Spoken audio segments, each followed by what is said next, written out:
dan mendapat alhamdulillah 3 poin terlebih untuk subjek Bahasa Arab semester 2. Ini hasil daripada anak murid saya. Assalamualaikum warahmatullahi wabarakatuh. Al-yaum sanurshidu zarab zaman. Wahid Islami Selasa. Zarab zaman muhamdina ketika waktu itu waktu.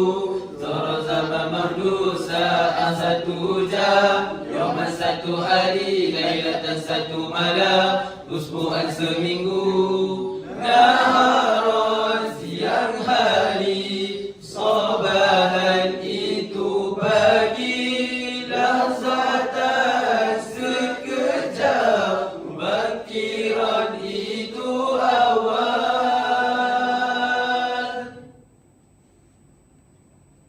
Ini pelajar saya lah, pelajar comel. Assalamualaikum warahmatullahi wabarakatuh. Al-yaum sanurshidu. Okey, rumusan dan implikasi kajian. Murid-murid sebenarnya boleh dilatih untuk menjadi insan yang berkemampuan untuk menguasai sesuatu bahasa.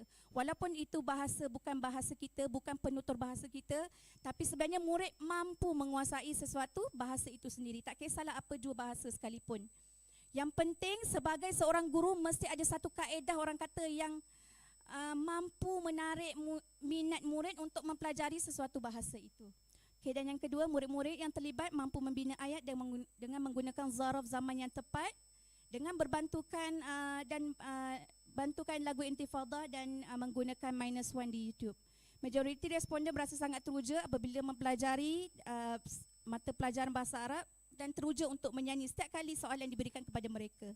Kaedah nyanyian berbantukan -1 YouTube ini sebenarnya memberi kesan yang sangat besar kepada anak-anak kita sebenarnya.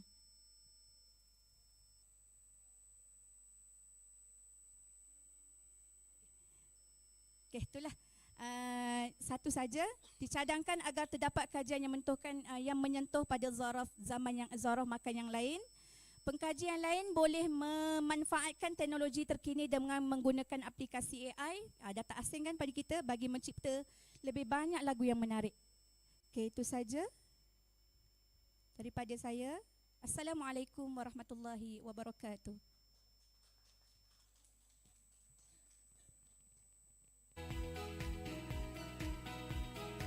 Okey, terima kasih diucapkan pada Puan Masyitah binti Hamzan.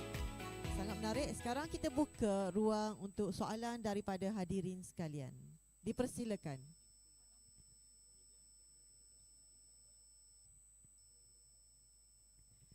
Ada soalan dari warga Dewan?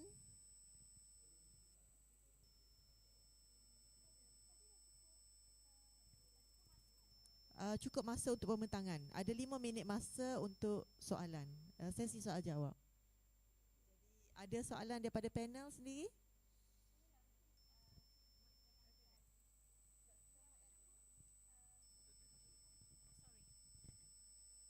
Okey. Perkembangan selalu dalam kajian tindakan kan, dari segi objektif, dari segi pencapaian pun kita nak dengar dua-dua, perkembangan guru especially and perkembangan murid. So perkembangan guru dia apa setelah menjalankan kajian ni? Perkembangan guru adalah orang kata saya ada satu matlamat yang mana saya bukan cipta satu lagu saja. Sebenarnya hampir keseluruhan tajuk saya ada lagu. Saya punya cita-cita adalah untuk mengumpulkan bukanlah satu album, yelah, berangan macam tu lah. Untuk saya cuba orang kata menyebar luas kepada pelajar-pelajar yang mengambil bahasa Arab STPM. Bukan di sekolah saya saja, malah mungkin di insyaAllah lah satu Malaysia. InsyaAllah tu je.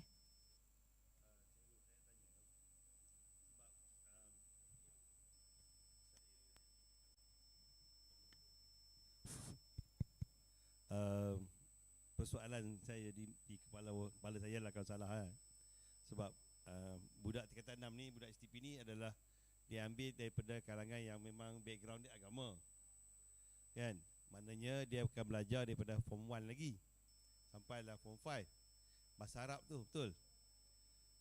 Masih berlaku lagi ke yang tak boleh menguasai zuruf zaman tu? Sedangkan bagi saya itu adalah basic lah kan, kalau kita ikut siang, malam, awal semua tu kan. Kenapa berlaku benda tu sampai terpaksa benda itu yang jadi isu yang agak besar, sedangkan benda tu mungkin dah dipelajari. Saya tak tahulah, saya bukan bidang agama kan, ada aliran agama. Jadi kenapa berlaku macam tu? Sampaikan cikgu tingkatan 6 pula terpaksa cater benda tu pula, sampai kita terpaksa buat lagu. Sebab biasanya murid tingkatan 6 ni lebih matang daripada murid-murid lain. Kenapa perlu bukanlah kita kata salah lagu tu, tak, tapi patutnya benda-benda tu mungkin di peringkat sekolah rendah kan, tapi ini sekolah menengah dan form 6 pula kan. Adakah kenapa berlakunya isu tu? Okay, bismillahirrahmanirrahim. Pada pandangan saya, kenapa ini berlaku? Kerana cuba kita lihat, kalau kita tengok silibus tingkatan 6, sebenarnya betul, dia bukan daripada tingkatan 1 je. Malah sebenarnya soalan darjah 1 pun keluar tingkatan 6. Kenapa berlaku? Sebab dia masih orang kata tidak menguasai, minta maaf cakap daripada 1 mungkin daripada sampai tingkatan 5 masih tidak dapat menguasai walaupun yang mudah. Hatta sehingga pun nombor 1, nombor 2, nombor 3 masuk di semester 2. Wahid, Isnani, Salasat. Ya, itulah silibus tingkatan 6 semester 2. Jadi kenapa ini berlaku? Mungkin sebab mereka masih tidak menguasai dengan yang baik. Dengan orang kata makin dekat di hati tu tak ada. Jadi tak simpan apa yang dia belajar tu sehingga tingkatan 6.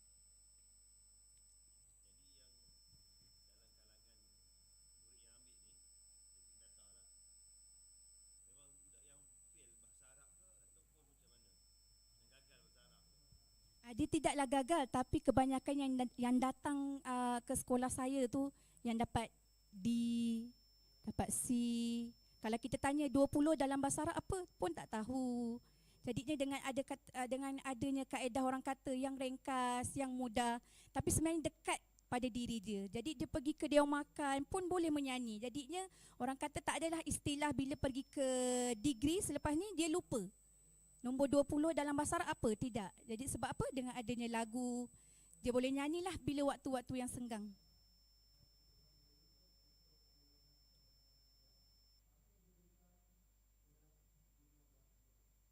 Okay, Assalamualaikum warahmatullahi wabarakatuh. Okey, terima kasih diucapkan kepada Pemersyitah Binti Hamzan. Dan terima kasih juga pada panel di atas soalan tadi. Semoga akan membuka sedikit percambahan minda kepada kita. Maka seterusnya, tanpa membuang masa, saya persilakan pembentang yang kedua.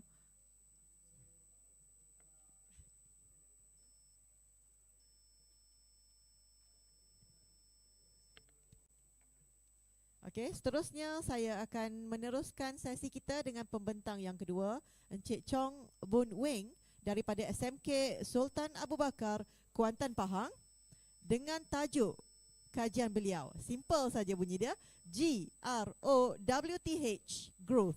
Dipersilakan. Alright. Okay. Very good afternoon to all the panels and teachers. I'm Chong from SABS, Kuantan.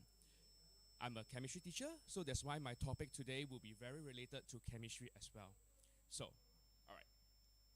First of all, today I'm here to share a strategy called GROW in order to help our students to score better in semester 3 organic.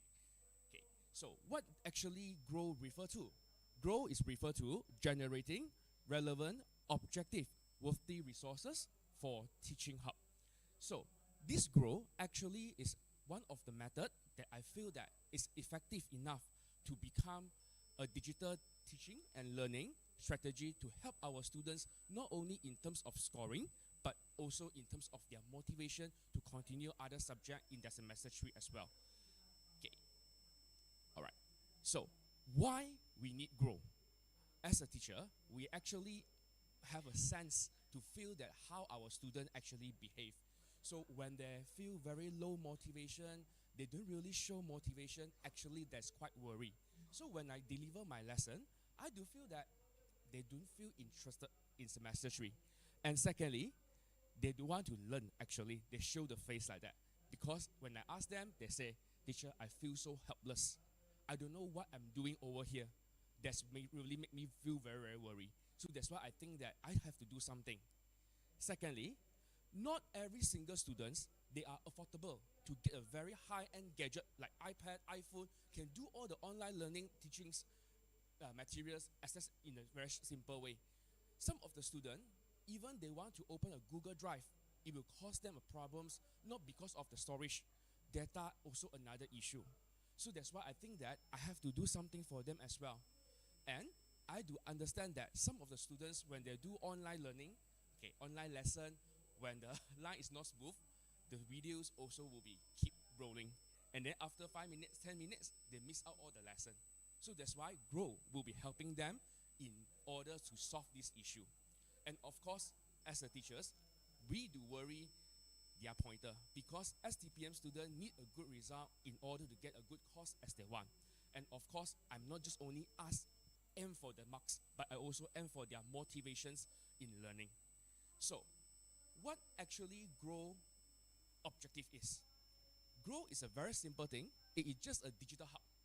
It is a very virtual thing, simple, but it's helpful.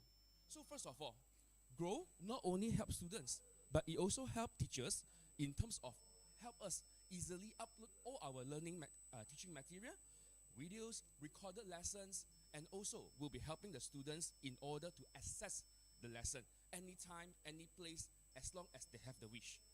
Secondly, this digital hub is a very flexible thing. If the students learn for the first time, they don't understand, they have a second chance because they can keep repeat the lesson. Maybe some students, like my students, they like to listen to teacher's voice because they feel more close and then get someone to guide them. So when they do revision, they will replay back the videos in order to go through what they have learned. So this one will be another important objective of Grow. And of course, my main purpose is also want to reduce the data using and also the storage on their phone so that they will not feel that why my phone is not helping me. They will feel lost motivate. So that's why I want to make this become an easier way. So when these three main objectives is achieved, learning opportunity improve. Automatically, students will feel more interest to study as well as they will score better not only for chemistry, other subject involved as well. So, how actually I run Grow? Of course, I must have a problems. I will observe my students and see what's the problem they actually have. And then I will prepare a very simple pre-test in order to see how's the level they go. And then, of course, after the pre-test, I will conduct interview, ask them personally, what's problem actually you have? Can you tell me? So, for example, this is a very simple pre-test. We don't need to prepare a very difficult one because sometimes when they lost motivation, we give them too difficult things, they will feel like, oh, that's all. So that's why I give them a very simple thing, just fill in the blanks wherever you know. So, of course, they will upload back. Since that we are using digital way, that's why I will tell them, I will send you through WhatsApp or deliver in the Telegram. You do whatever way you want. Okay, so this is an example of the students send up back. Some of them, they have a very good gadget. They can straight away text and then send me immediately.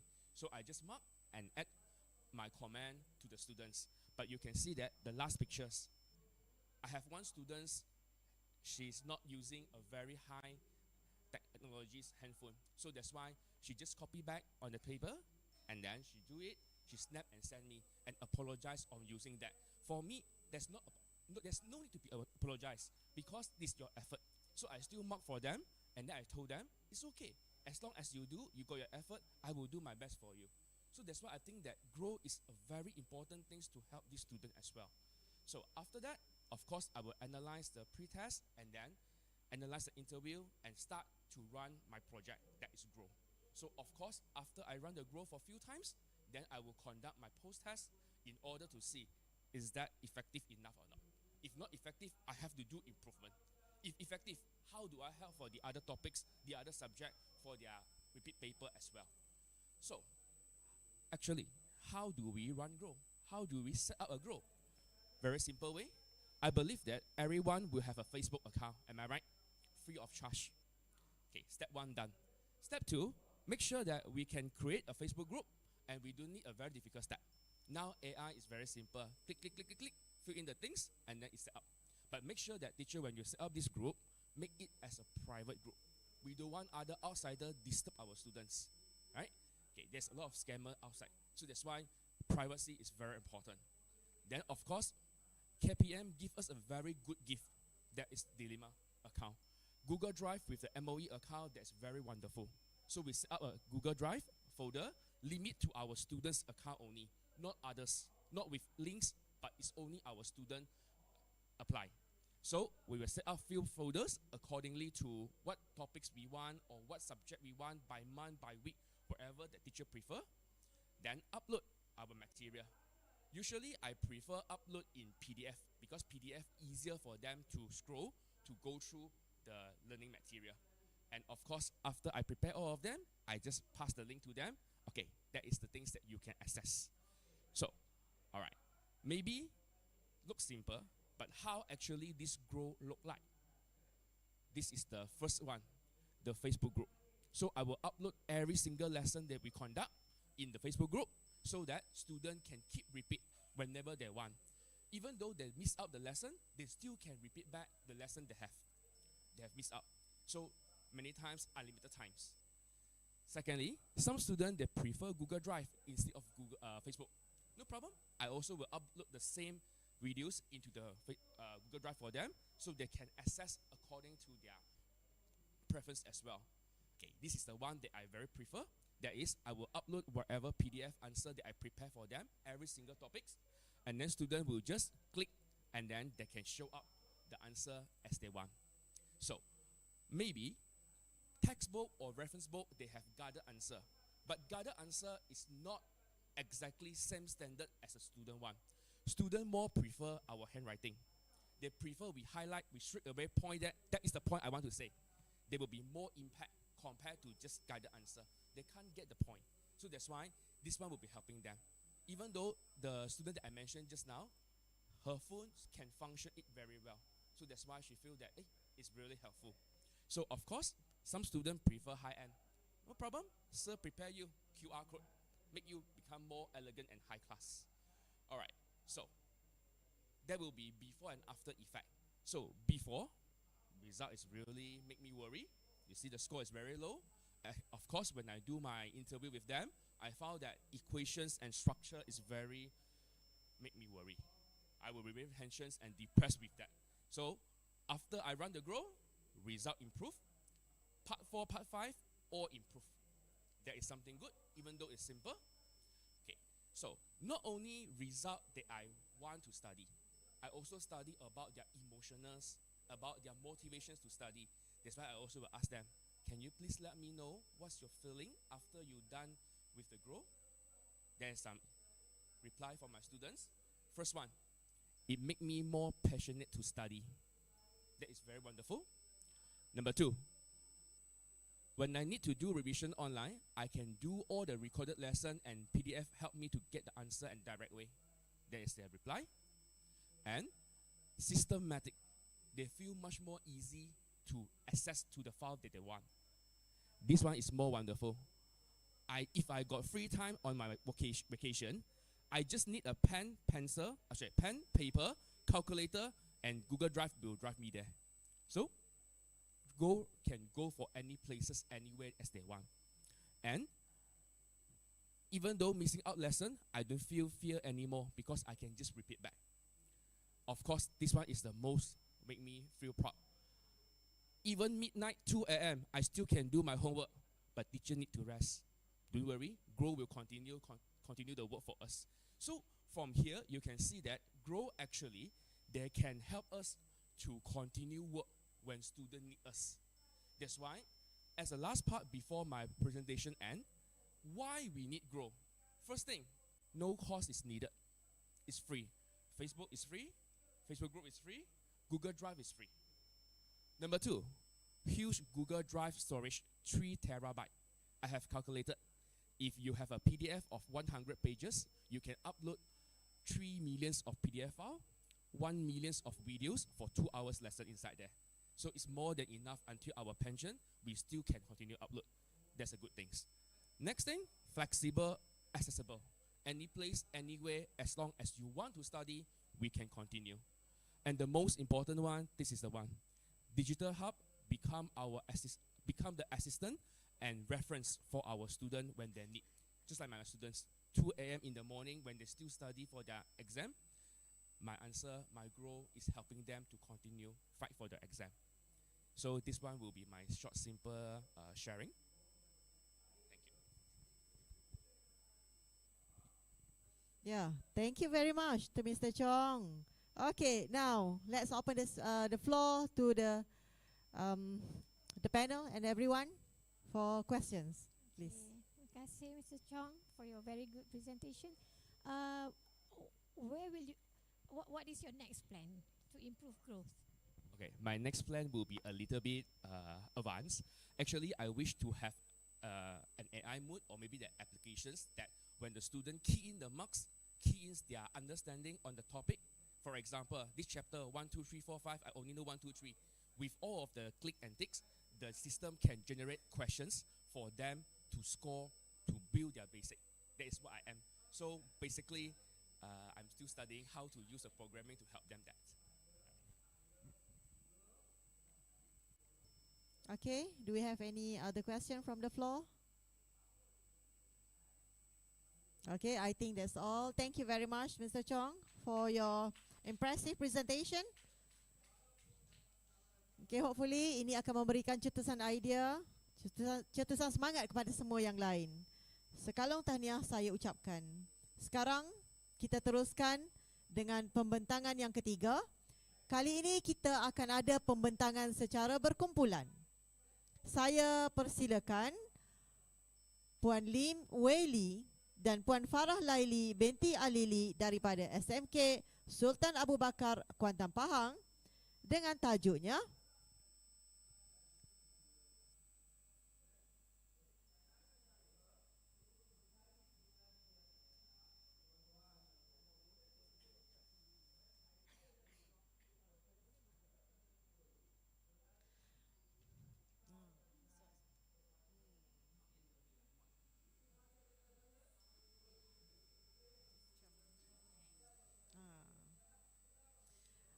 Okey, kita akan teruskan pembentangan kita yang ketiga. Tajuknya agak panjang sedikit. Enhancing the skills in solving a nature of stationary point using the Mario Math digital game among Form 6 students of SMK Sultan Abu Bakar. Dengan segala hormatnya, saya mempersilakan.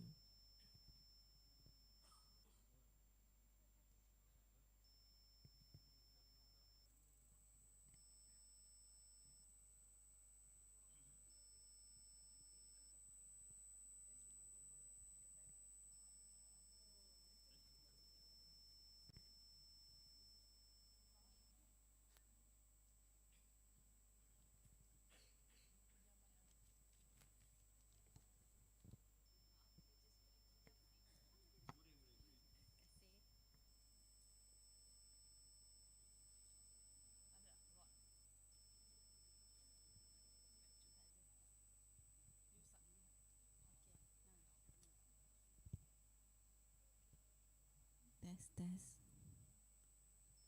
Assalamualaikum warahmatullahi wabarakatuh, and a very good afternoon to our judges and to all of you. Before I start, I hope that you allow me to speak in English and BM mix. Okay, I hope it's okay for you all. Okay, so today we would like to present our research. Okay, sorry, before that, my name is Farah Laili binti Alili, and my friend is Puan Lim Wen Li. Okay, we are maths teacher from SMK Sultan Abu Bakar Kuantan. Okay, so our action research is about enhancing the skills in solving nature of stationary points using the Mario Maths digital game among Form 6 students of SMK Sultan Abu Bakar. Well, identify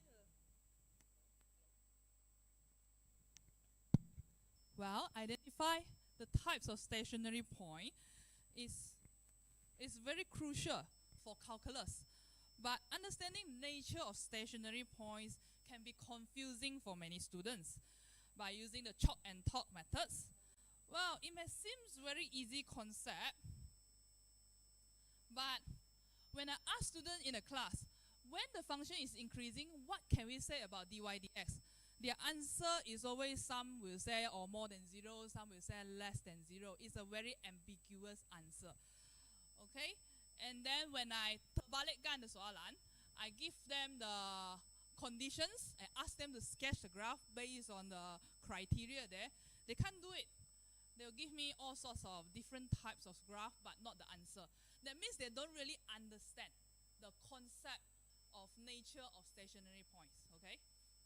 So I have tried to use this card and teach. So I've tried to use this card to teach them the nature of stationary point, but through storytelling. Okay, when the Mario goes up, they need to rest. So when it rests, it means it's a point of inflection. Okay, so the dy dx equals to 0. They can guess and check using this one. However, after some times, I was thinking, why not we make it into the real Mario game? Okay.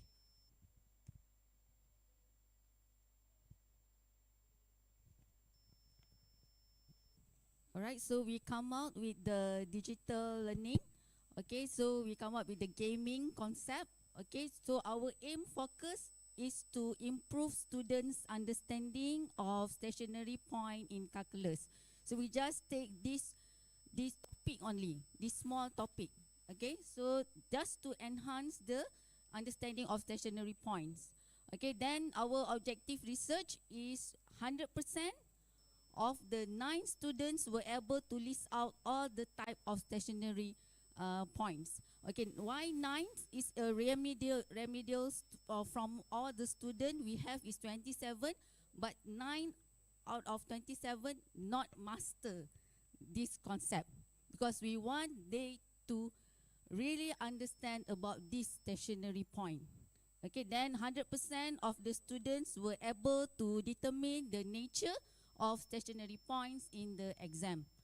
Okay, then the question research is can the use of interactive learning tools, Mario Maths, improve students' comprehension of stationary points? Okay, then how do students test score change after implementing interactive teaching strategies compared to the traditional methods? So we do 2 traditional methods. You know, it's about a chalk and talk, and then we come out with the card, and then but still they cannot improve. So we come out with the digital game. Okay, so this action research study on gaming in education. Okay, so this research is related to Lewis model. Okay, we know Lewis models: planning, acting, observing, and then reflecting. Okay, then the sample of this research is only 9 remedial students, which is 4 males and 5 females. Okay, then what intervention and data collection for this research? We use Mario Maths digital game. We come up with Mario Maths digital game, and then we do the pre-test and then post-test, also interview.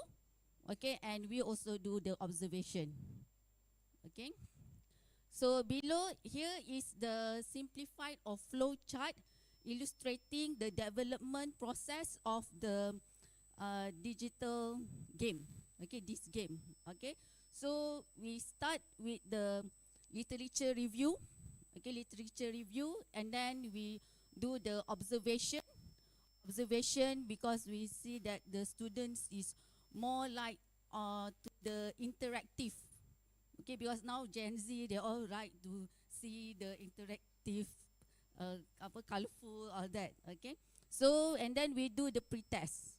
Okay, so from the pre-test here, all the students will do pre-test, 27 students. Okay, and then we identify the problems.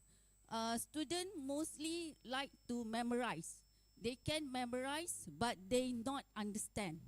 Okay, so that's why we develop a game. So we develop this game from scratch. We do this game, and then after that, we do try and error many times. Okay, so that we want the very perfect game. Okay, then we experiment with the game. Okay, so that experiment first we do, then the students say not really nice, not really understand. So we continue, do again, and then we experiment again, and then we analyze the results. Okay, we analyze the result, we do the post-test, and also interview. We also interview students, either what is not good and what is we need to overcome the game. Again, then we improve the game. Okay, so and So what is Mario Max? We talk a lot. So now what is the Mario game? Okay, first of all, we use Microsoft Arcade block. It's free inside the Lima to create a digital Mario game. Okay, we start by making the hills and place the coins at the stationary points. Students are required to catch the coin, and once they are collected, the notes will appear on the screen explaining the nature of the stationary points. For example, the middle picture. When the Mario is going up the hill, okay, so he got the coins, it means that the function increasing, and so the notes will come out dy dx more than 0. In the class, we draw a graph, and then we say, oh, this function is increasing, dy dx is more than 0. Mereka tak masuk kepala punya. Mereka dengar-dengar kiri masuk, kanan keluar. Dia punya informasi. So when they play, there is something they are doing. So they know, oh, Mario is increasing, so they can remember the notes very well. Okay, and then the last picture, when the Mario gets tired, you climb up the hill, very tired, right? Then tired, then need to rest at the saddle point, okay, the flat surface. So the flat surface in maths is called point of inflection, okay, where dy dx equals 0, d2y dx2 equals 0. Okay, so from there, they can memorize easily and understand the concept easily. Okay, since introducing Mario Maths to our remedial Form 6 students, we have seen a significant improvement in their understanding of stationary points. Before the game, 9 students score below 50%, okay, on this particular concept. And after a week of gamified strategy, post-test shows that everyone passed, and 4 of them get a perfect score of 100%. Okay, this is so they can do it. They can really do the question in the exam. And this is the bar chart. It shows that 100% of them improve. And beyond the academic improvements, students reported that they enjoy learning in this way. Okay, in conclusion, this Mario Maths give a positive impact in all economically, environmentally, globally, and socially. It is a free software, Microsoft Arcade, so we make full use of it. And it's paperless, so it's environmental friendly, and it can be used in every country with calculus subject. And it also benefits both the students and teachers. alright, and we also share this type of Mario Maths to the other teachers, and we also get a request from the other teachers, from the physics teachers especially. They request to do the same game, because the concept, the stationary points, and the concept of principle of conservation of energy in physics is similar. Okay, is similar to this concept, which is when the Mario is going uphill, so the gravitational potential energy is higher, and then when the Mario is going down, then the balance the energy. So it's related. So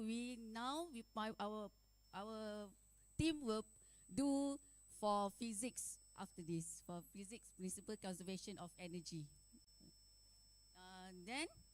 So this is the interactive of the digital learning. Okay, so not only to playing only, but it's so educated. So if you want to try, okay, you can scan and play. Yeah, you can play on your handphone. You can play in handphone. Thank you very much. Any question?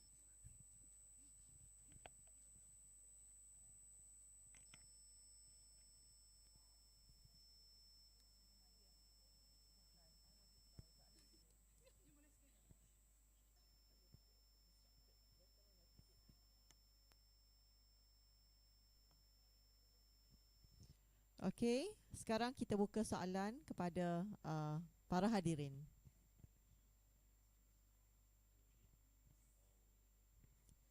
Okay, so basically tadi you cakap you are using Microsoft punya apa free platform kan to create the game. So in this game, in this particular game is for the topic yang to show the increase and decrease, right? Increase, decrease, and nature of stationary point. Okay. Other than that concept, apa lagi you boleh buat dengan game? I mean, atau other game lain? I mean, what's your future plan lah? After this, Basically, what way I plan forward? to do. Yeah, your way forward. So this game I only have level 1 and level 2.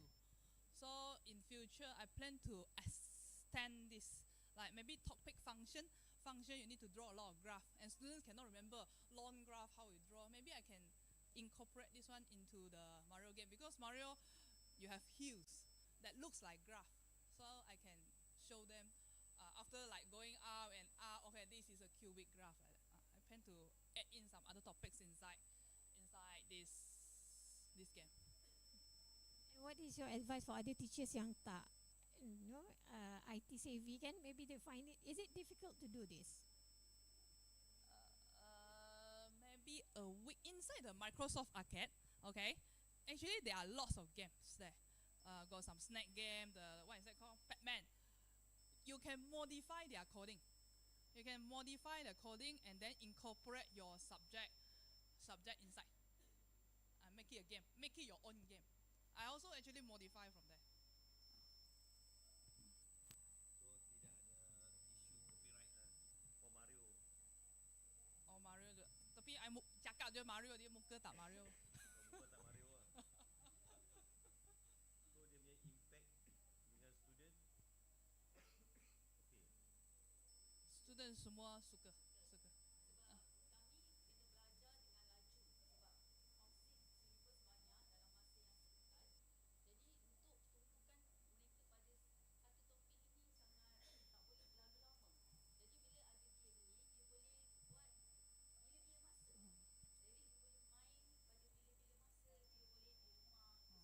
Tunggu bas.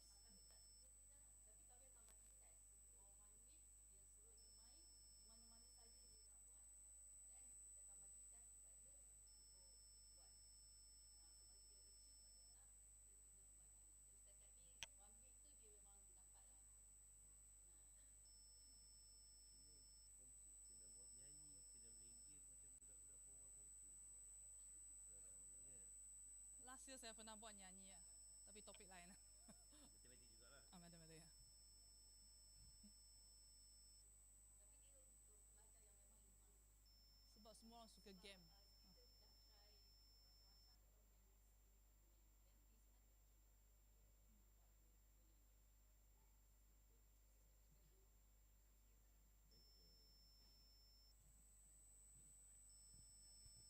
Okey, ada lagi soalan?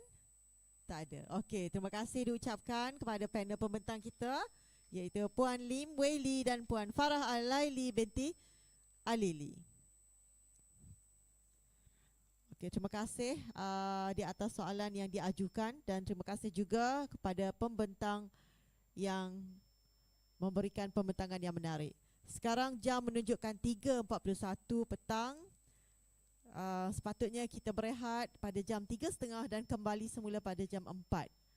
Jadi kita beri masa rehat seketika dan kita akan bermula tepat untuk jam 4 petang. Sedikit jamuan ringkas disediakan di sana. Jika berkesempatan silalah ke sana sekejap.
Okey. Assalamualaikum warahmatullahi taala wabarakatuh. Warga Dewan yang dihormati sekalian, kita akan menyambung pembentangan kita pada hari ini dengan pembentangan kumpulan yang keempat. Ini adalah pembentangan secara berkumpulan dengan tajuk Sure Dapat U ataupun SDU. Saya mempersilakan Dr. Suryati binti Zakaria dan Tuan Rohana binti Tuan Lembut daripada Pusat Tingkatan 6 SMK Jengka Pusat Pahang Darul Makmur. Dipersilakan.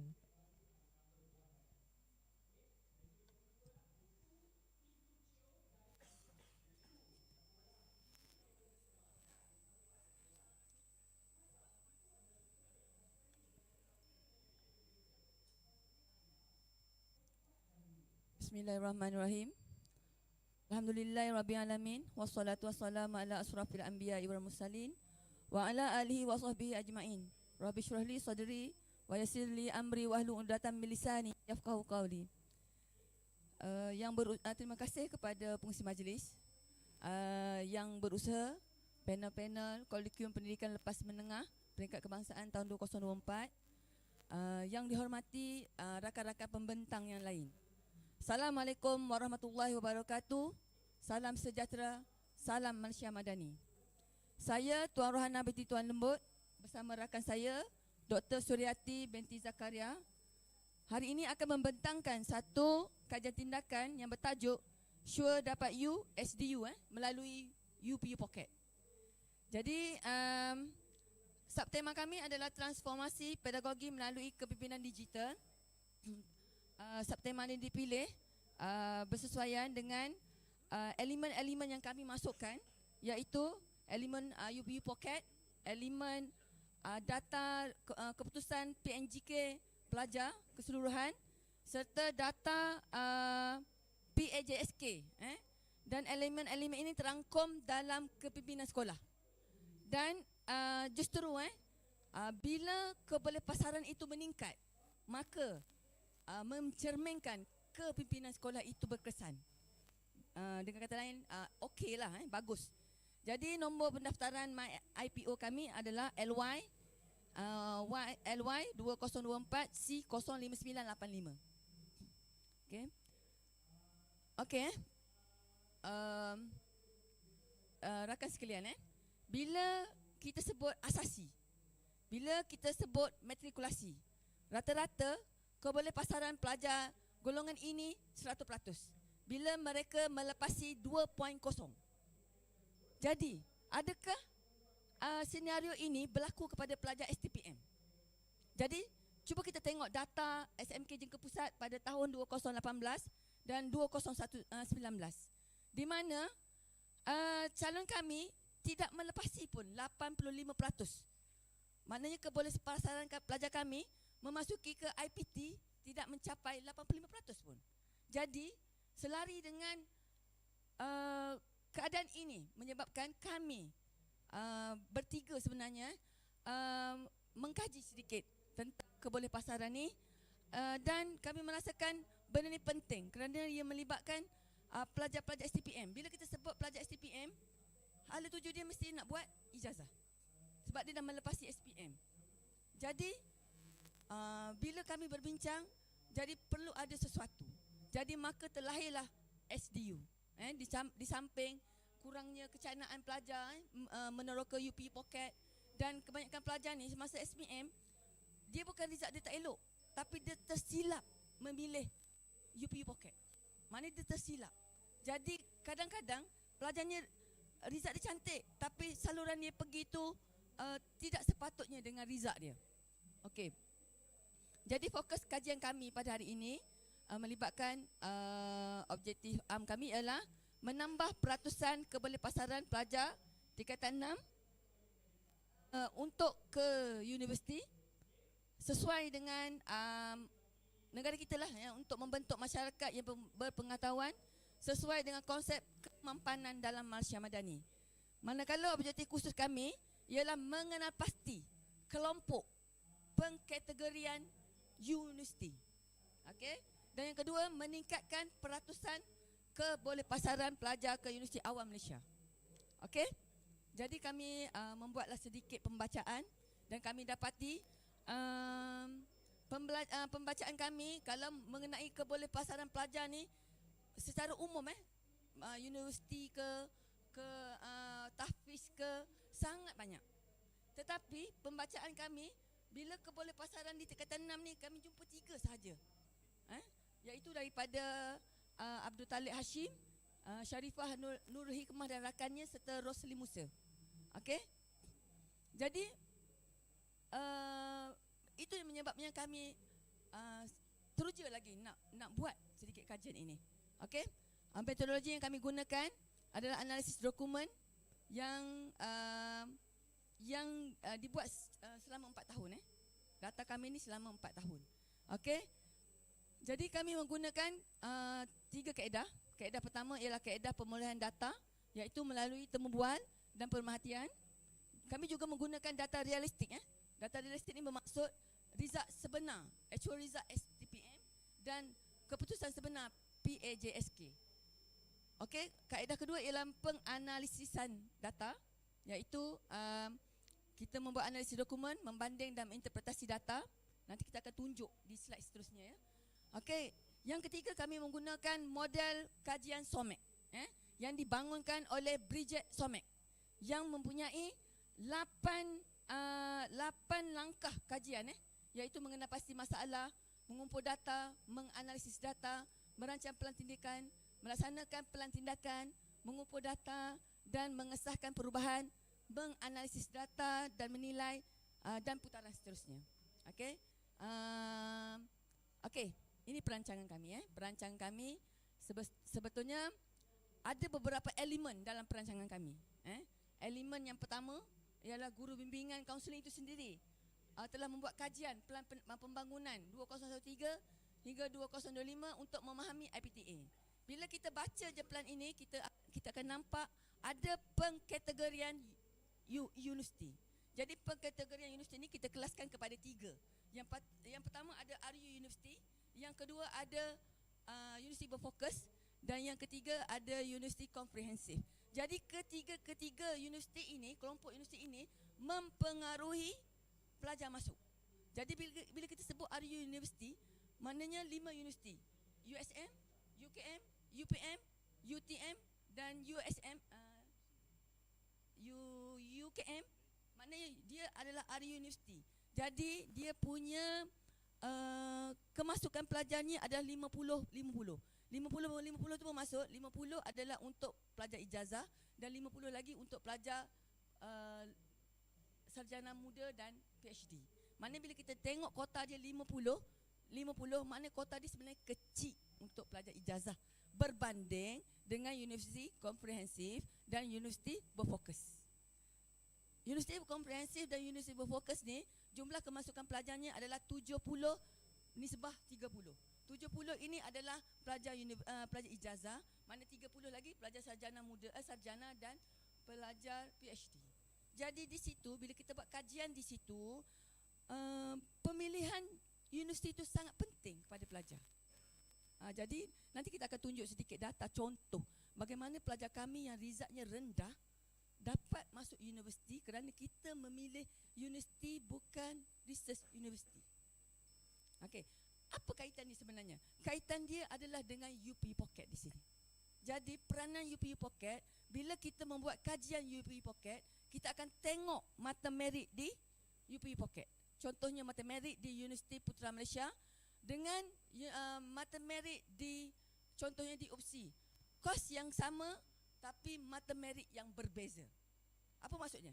Kos yang sama, mata merit yang berbeza. Maknanya walaupun kos yang sama tapi persaingan untuk masuk ke universiti itu ialah berbeza.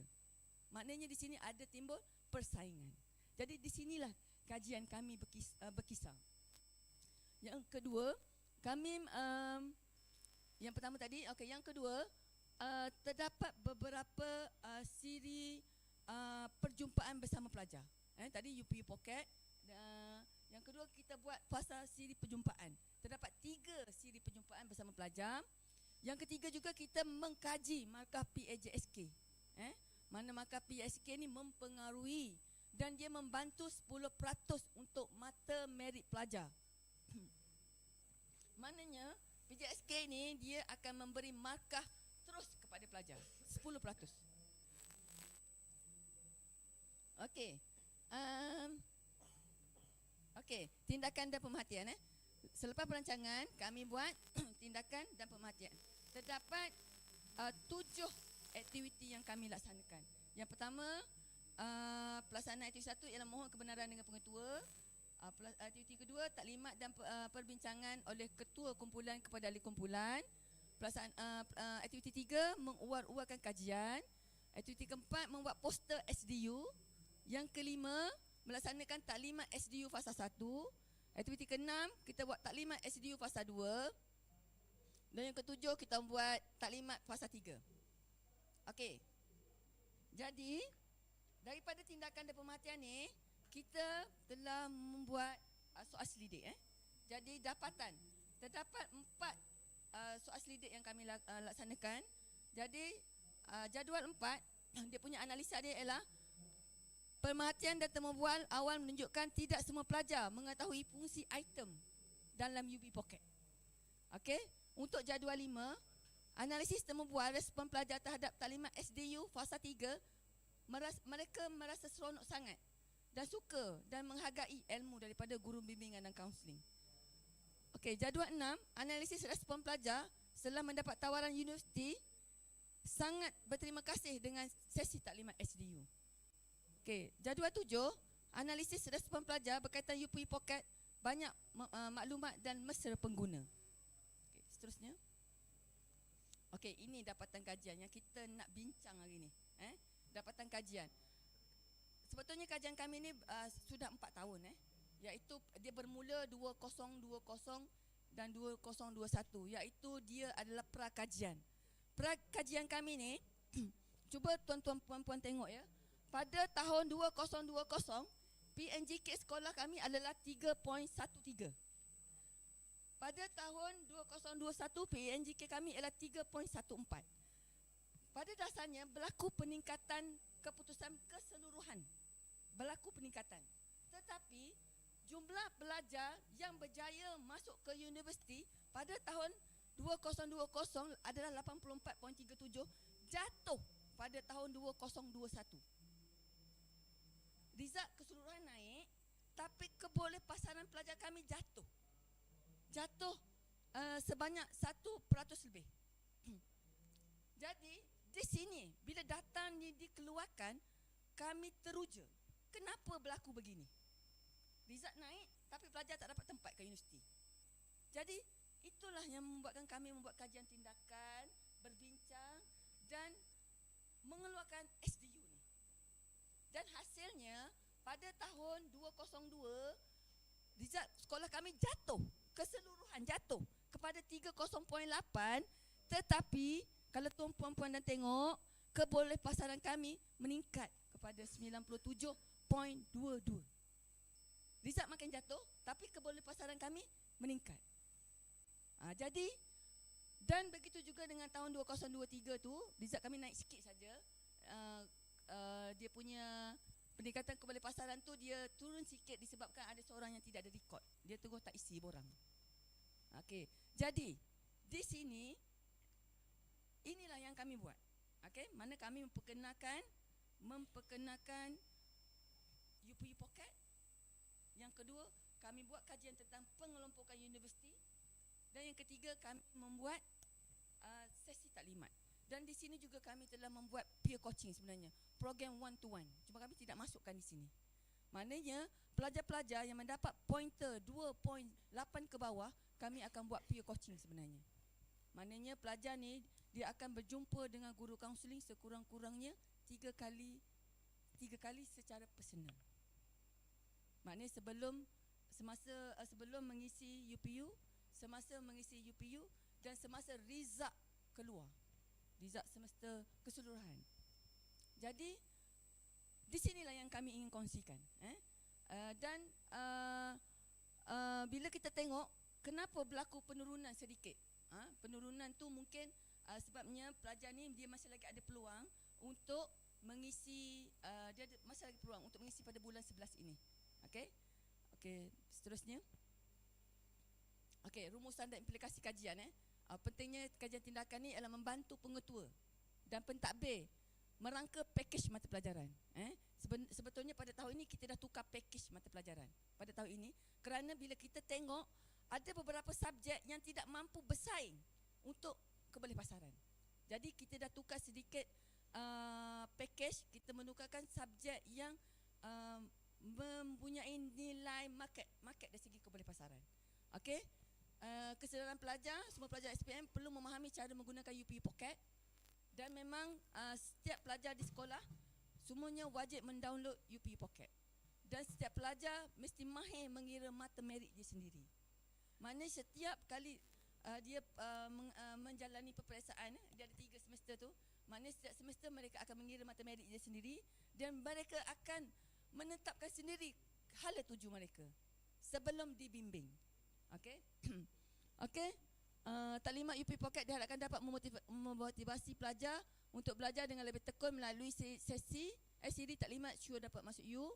Okey, kelebihan aplikasi UP Pocket memudahkan pelajar meneliti keperluan bidang yang diminati. Okey. Peningkatan yang diperlukan, JPK harus mengemas kini maklumat dalam UP Pocket secara berterusan. Untuk pengetahuan semua, UP Pocket ni dia berubah setiap masa. Okey, kesimpulannya, kekuatan projek kami ini adalah mendapat sokongan daripada pihak pentadbiran sekolah, daripada jaringan dan jalinan kami mempunyai jaringan dan jalinan yang kuat dengan UiTM, serta kami juga mempunyai jaringan yang sangat kuat dengan PIBKS. Okey. Penambahbaikan kami, insya-Allah kami akan memasukkan unsur mu'id dalam kebolehpasaran kami selepas ini. Itu saja. Terima kasih. Okay, terima kasih. I'm just wondering, are you going to share with other schools your strategies? Okey, ada. Nanti cikgu share slide ini. Sebetulnya kami dah bentang beberapa kali dah SDU ni. Ini antara aktiviti. Ini pelajar peer coaching yang kami buat. Ini kami dah bentang. Sebetulnya dah beberapa CD kami bentang untuk daerah. Dan saya juga dah membentangkan hampir 3 atau 4 buah sekolah di daerah lain tentang cara tapi bukan SDU lah, cara pengisian UPU yang tepat, cara pemilihan kos pelajar.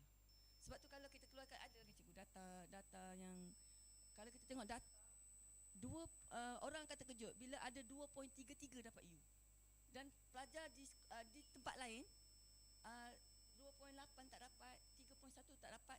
Kenapa berjadi macam tu? Dia bukan kerana pelajar itu tidak layak, tetapi kerana pelajar itu tidak membuat kajian tentang pengelompokan universiti dan UPU Pocket. Dia tidak mahir, dia tidak meneroka habis. Sebab UPU Pocket ni, walaupun kita buka hari ni, mungkin 2 bulan lagi dia tak sama. Dia sentiasa up to date. Sistem ni, dia sangat murni. Dan kalau terbaru ni, kita akan tengok beberapa kos di IPTA yang dia tulis kompetitif. Setelah result kemasukan U baru ni, result baru ni, dah berubah dah dia punya syarat dia. Okey.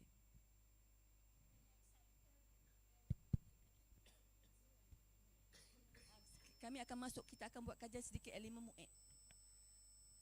Puan, pertama sekali saya ucapkan tahniah lah. Sebenarnya bila bentang pasal UPU Pocket ni, saya dah ada pun dalam ni. Sebenarnya application tu sangat bagus tuan-tuan dan puan. Sebenarnya ni saya sharing lah, mungkin out of topic lah.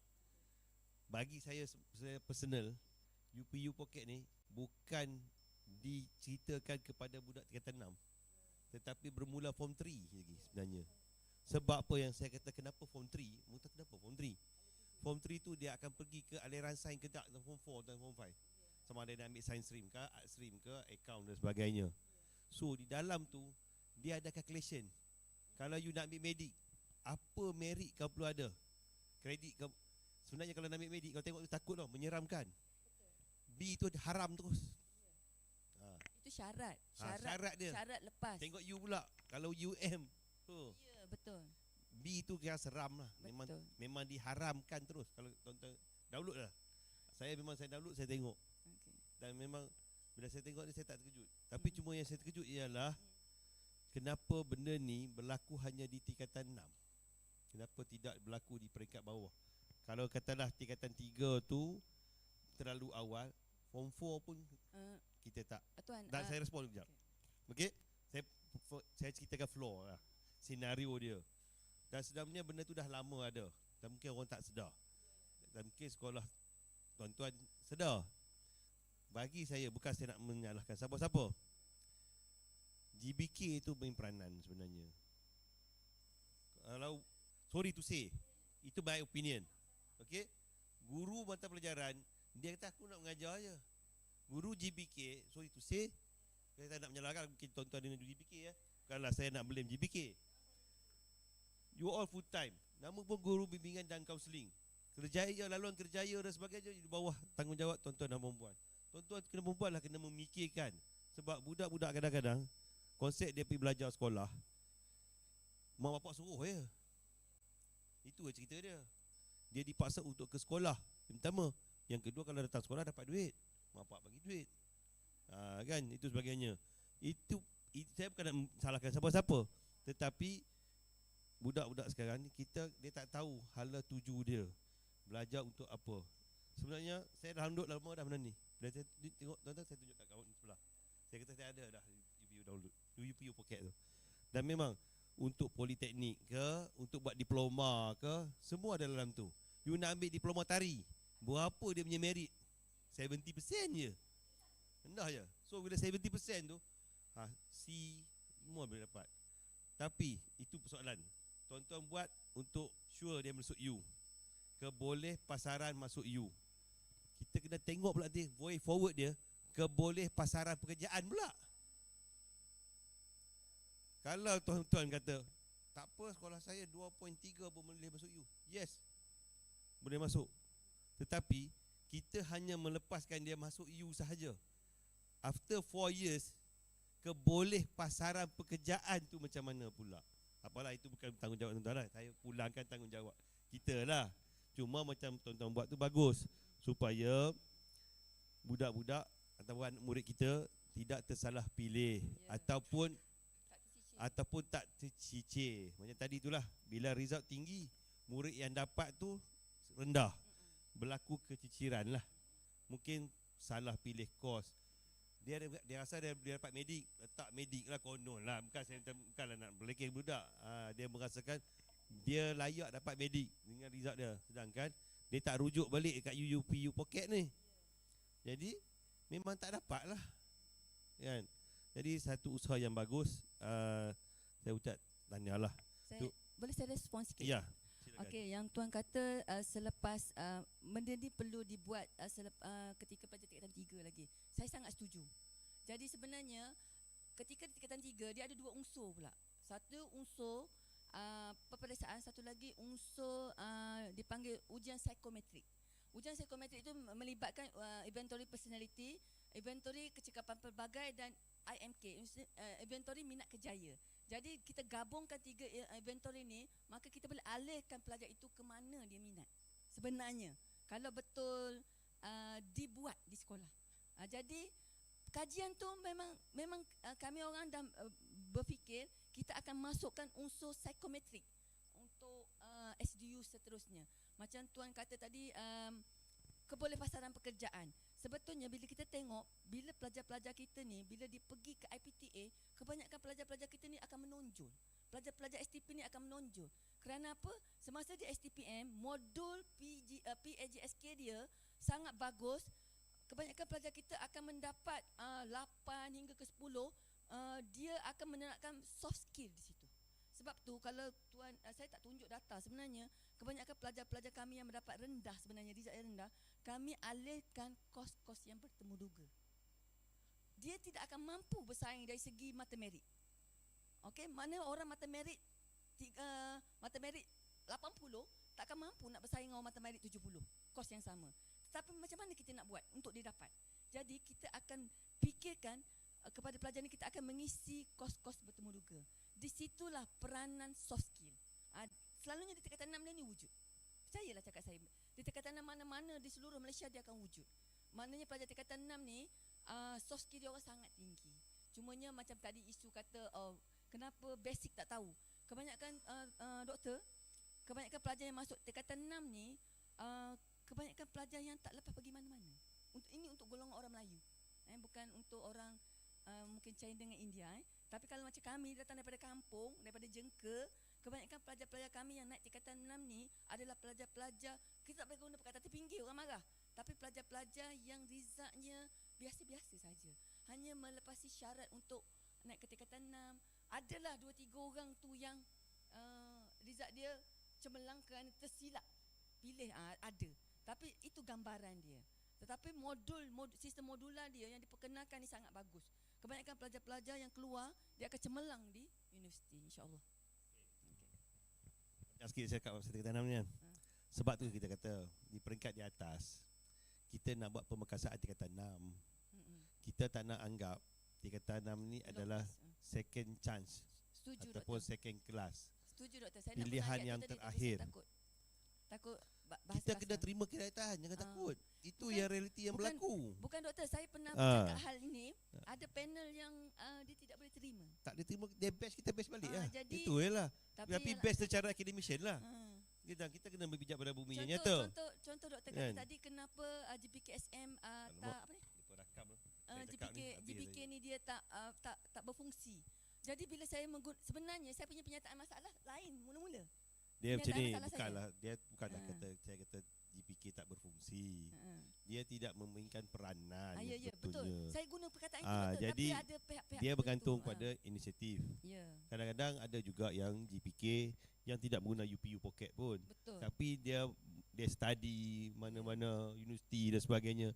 Dia come out dengan modul dia sendiri. Ya, betul. Dia come out dengan kaedah dan cara dia sendiri. Tapi bila ada UPU pocket ni memang bagi saya sangat bagus. Dia sangat membantu JPK sebenarnya. Dan juga kita boleh katakan selain pada guru JPK, guru akademik pun boleh membantu. Kan? Cuma khusus pekerjaan tu, bidang tu adalah JPK. Setuju. Kan? Setuju. Sebab kita nak memperkasakan tingkatan 6. Ya, setuju. Kita kena war-warkan benda ni bahawa platform berada di tingkatan 6 tu bukanlah satu penamat kepada murid tersebut. Setuju. Ramai yang budak yang berjaya. Saya jumpa banyak murid yang duduk SBP dapat bagus. Ya, doktor. 9A dapat A, tak nak masuk matrik.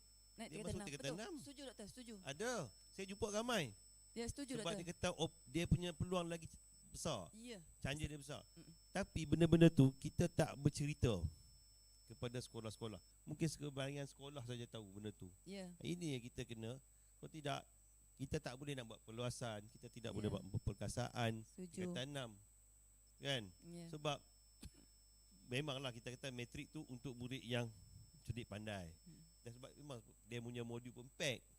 Kan? Jadi murid yang mungkin berada dalam keadaan sederhana, kita bagi satu laluan lain kat dia. Inilah peranan kita sebagai guru-guru di tingkatan 6 untuk asuh dan bimbing mereka supaya mungkin dia gunakan jalan lambat. Dia ni ibarat macam highway dengan jalan kita dari sini nak pergi KL lah. Kalau kita guna highway lajulah, tapi kita akan sampai juga berbanding orang yang guna highway, tetapi sampai. Sebab bergantung pada keupayaan masing-masing. Saya setuju. Kan? Apapun saya ucap tahniah lah. Kalau boleh sebelum balik semua download lah UPU pocket tu. Explore, tengok kan. Kalau mungkin tak kena anak murid kita tapi kat anak kita. Ya, betul. Kan? Ya, setuju, jadi itu pentingnya. Saya dapat tahu tentang UPU pocket ni pun melalui TikTok. Mungkin ada cikgu yang dia war-warkan pasal berkaitan dengan UPU pocket ni. Jadi saya pun download. Tengok very good lah UPU pocket ni, memang very good. Dia ada calculation, dia ada panduan.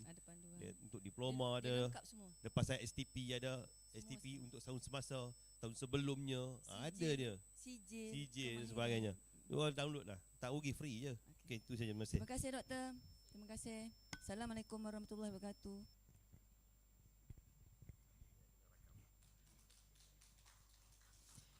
Tahniah diucapkan kepada kumpulan pembentang yang keempat. Sekarang saya juga mengucapkan terima kasih pada soalan yang diutarakan dan juga penerangan yang telah diberikan oleh Dr. Azzi. Sekarang kita akan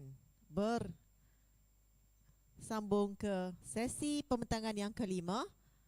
Saya persilakan saudara Muhammad Hazrul bin Majori yang merupakan guru cemerlang teknologi otomotif College Vocational Taiping dengan tajuk beliau membantu pelajar memahami operasi transmisi automatik melalui Smart AT Operation 2.0. Dengan segala hormatnya, saya persilakan.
Bismillahirrahmanirrahim. Assalamualaikum warahmatullahi wabarakatuh. Dan selamat petang. Hari ini saya akan membentangkan tajuk kajian tindakan saya, iaitu yang bertajuk membantu pelajar memahami operasi transmisi automatik melalui Smart AT Operation 2.0. Sebelum itu saya memperkenalkan diri saya. Nama saya Muhammad Hazrul bin Majuri, merupakan guru di College Vocational Taiping, mengajar dalam bidang teknologi otomotif.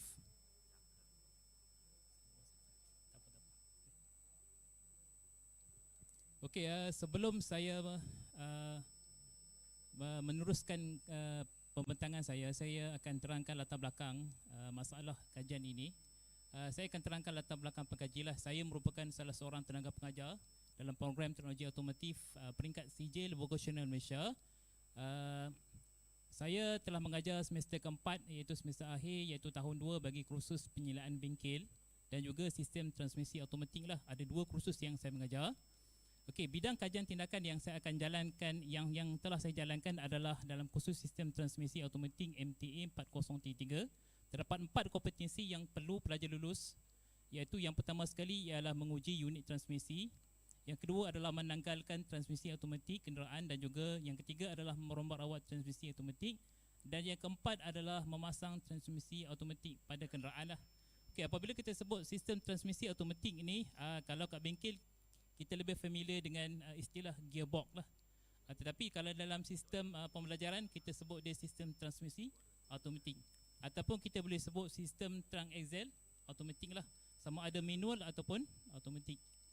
Okey, hasil daripada refleksi PDP pekaji, iaitu saya sendiri, hasil pengalaman pengajaran yang terdahulu lah, ramai pelajar yang sukar untuk lulus terampil bagi kompetensi merombak rawat, iaitu dalam kompetensi yang ketiga lah. Hal ini adalah kerana pelajar sukar untuk memahami operasi sistem transmisi automatik secara asas. Secara asasnya pelajar sukar untuk fahamlah. Sebab kalau kita tengok gearbox ni, dia berada di dalam kenderaan, dia bukan berada di luar. Kalau pelajar nak ilmu lebih, dia akan refer pada YouTube ataupun video-video pembelajaran yang lain lah. Okey, hasil daripada data awal, hasil daripada analisis dokumen yang dilakukan oleh pengkaji, iaitu saya, terhadap laporan amali untuk kompetisi yang ketiga ni, iaitu merombak rawat transmisi automatik, menunjukkan terdapat sebahagian pelajar masih belum memahami operasi sistem transmisi automatik dengan baiklah. Kalau kita tengok, selain itu masih juga terdapat pelajar yang keliru dengan nama-nama komponen. Selain daripada pelajar kurang memahami sistem transmisi automatik, pelajar juga keliru dengan kedudukan dan juga nama-nama komponen yang terlibat di dalam gearbox itu sendirilah. Kalau kita tengok berbelas-belas komponen yang terdapat di dalam gearbox automatik, tetapi kalau pelajar tak memahami kedudukan dia dengan betul dan juga memahami nama-nama komponen, sangat sukarlah pelajar untuk memahami operasi dengan betul sistem transmisi automatik lah. Kalau kita tengok laporan amali untuk pelajar kohort 2022, ada dua tugasan. Yang pertama sekali adalah berkenaan dengan memahami sistem transmisi automatik. Yang tugasan kedua ialah memahami nama-nama komponen. Okay, kalau kita tengok ada 17 orang pelajar, P mewakili pelajar. Ada 17 orang pelajar keseluruhan dalam kohort 2022. Dalam tugasan satu iaitu memahami operasi sistem transmisi automatik. Kalau kita tengok kalau 6 ke bawah itu menunjukkan pelajar masih belum terampil lagi lah. Belum terampil untuk memahami bagaimana operasi sistem transmisi automatik secara amali. Secara amali lah kefahaman dia. Yang kedua adalah berkenaan bagaimana apakah nama-nama komponen yang terlibat dalam sistem gearbox itu. Dalam gearbox itu sendirilah automatik. Kalau kita tengok kalau 6 ke bawah tu maksudnya pelajar masih belum kenal nama-nama komponen, apatah lagi untuk memahami operasi je. Kalau kita tengok contoh jawapan pelajar yang jawab, kalau tengok ada ini adalah sebahagian daripada komponen, ada 6 komponen di situ, sebahagian dia. Ada banyak lagi tetapi pelajar masih belum menjawab dengan betul, ataupun pelajar keliru jawab tetapi keliru nama-nama komponen yang terlibat. Kalau kita tengok dalam isu yang kedua iaitu pelajar masih belum memahami operasi sistem transmisi automatik pun sama. Kalau tengok ada kebanyakan pelajar tinggal sejak operasi itu sebab apa? Nama komponen pun tak ingat, apatah lagi untuk memahami secara operasi sistem transmisi automatik. Okey, hasil daripada interview dengan pelajar, temu-temu dengan pelajar, pelajar sebenarnya tahu komponen itu tetapi dia confuse dari segi komponen itu. Contohnya kalau kita tengok front clutch dan juga rear clutch, dia hanya berbeza di antara depan dan juga belakang, kan? Tapi rupa komponen itu hampir sama. Okey, kalau kita tengok pelajar yang kelima, susah nak faham cikgu sebab tak boleh nak bayang. Memang betul. Sebab benda ni, operasi ni kena faham secara visualisasi lah. Visual ni dengan dia punya operasi dia. Okey, hasil daripada pembacaan saya kajian lepas lah. Hasil daripada kajian lepas terdapat 4 isu ataupun 4 yang menjadi masalah kritikal untuk memahami sistem transmisi automatik ni. Yang pertama adalah berkenaan dengan sistem mekanikal dan transmisi automatik sangat kompleks. Kalau kita tengok memang sangat kompleks. Sebab apa sangat kompleks? Sebab di dalam tu terdapat pelbagai sistem gear. Contohnya sistem gear clutch, penukar daikilah, torque converter dan juga sistem hidrolik. Itu menurut Christian League lah 2021. Yang kedua adalah kekurangan dari segi pengalaman secara praktikal. Pelajar kurang dari segi nak membuat amali. Kebanyakan pelajar tidak mempunyai pengalaman secara praktikal hands-on berkaitan dengan sistem transmisi automatik. Sebabnya dalam satu semester hanya ada 17 minggu sajalah. Nak explore, pelajar kena explore kat luar lah. Kalau ada part time, kalau pelajar bekerja, pelajar boleh lah. Itu berkenaan dengan Tarik Abdul Salam.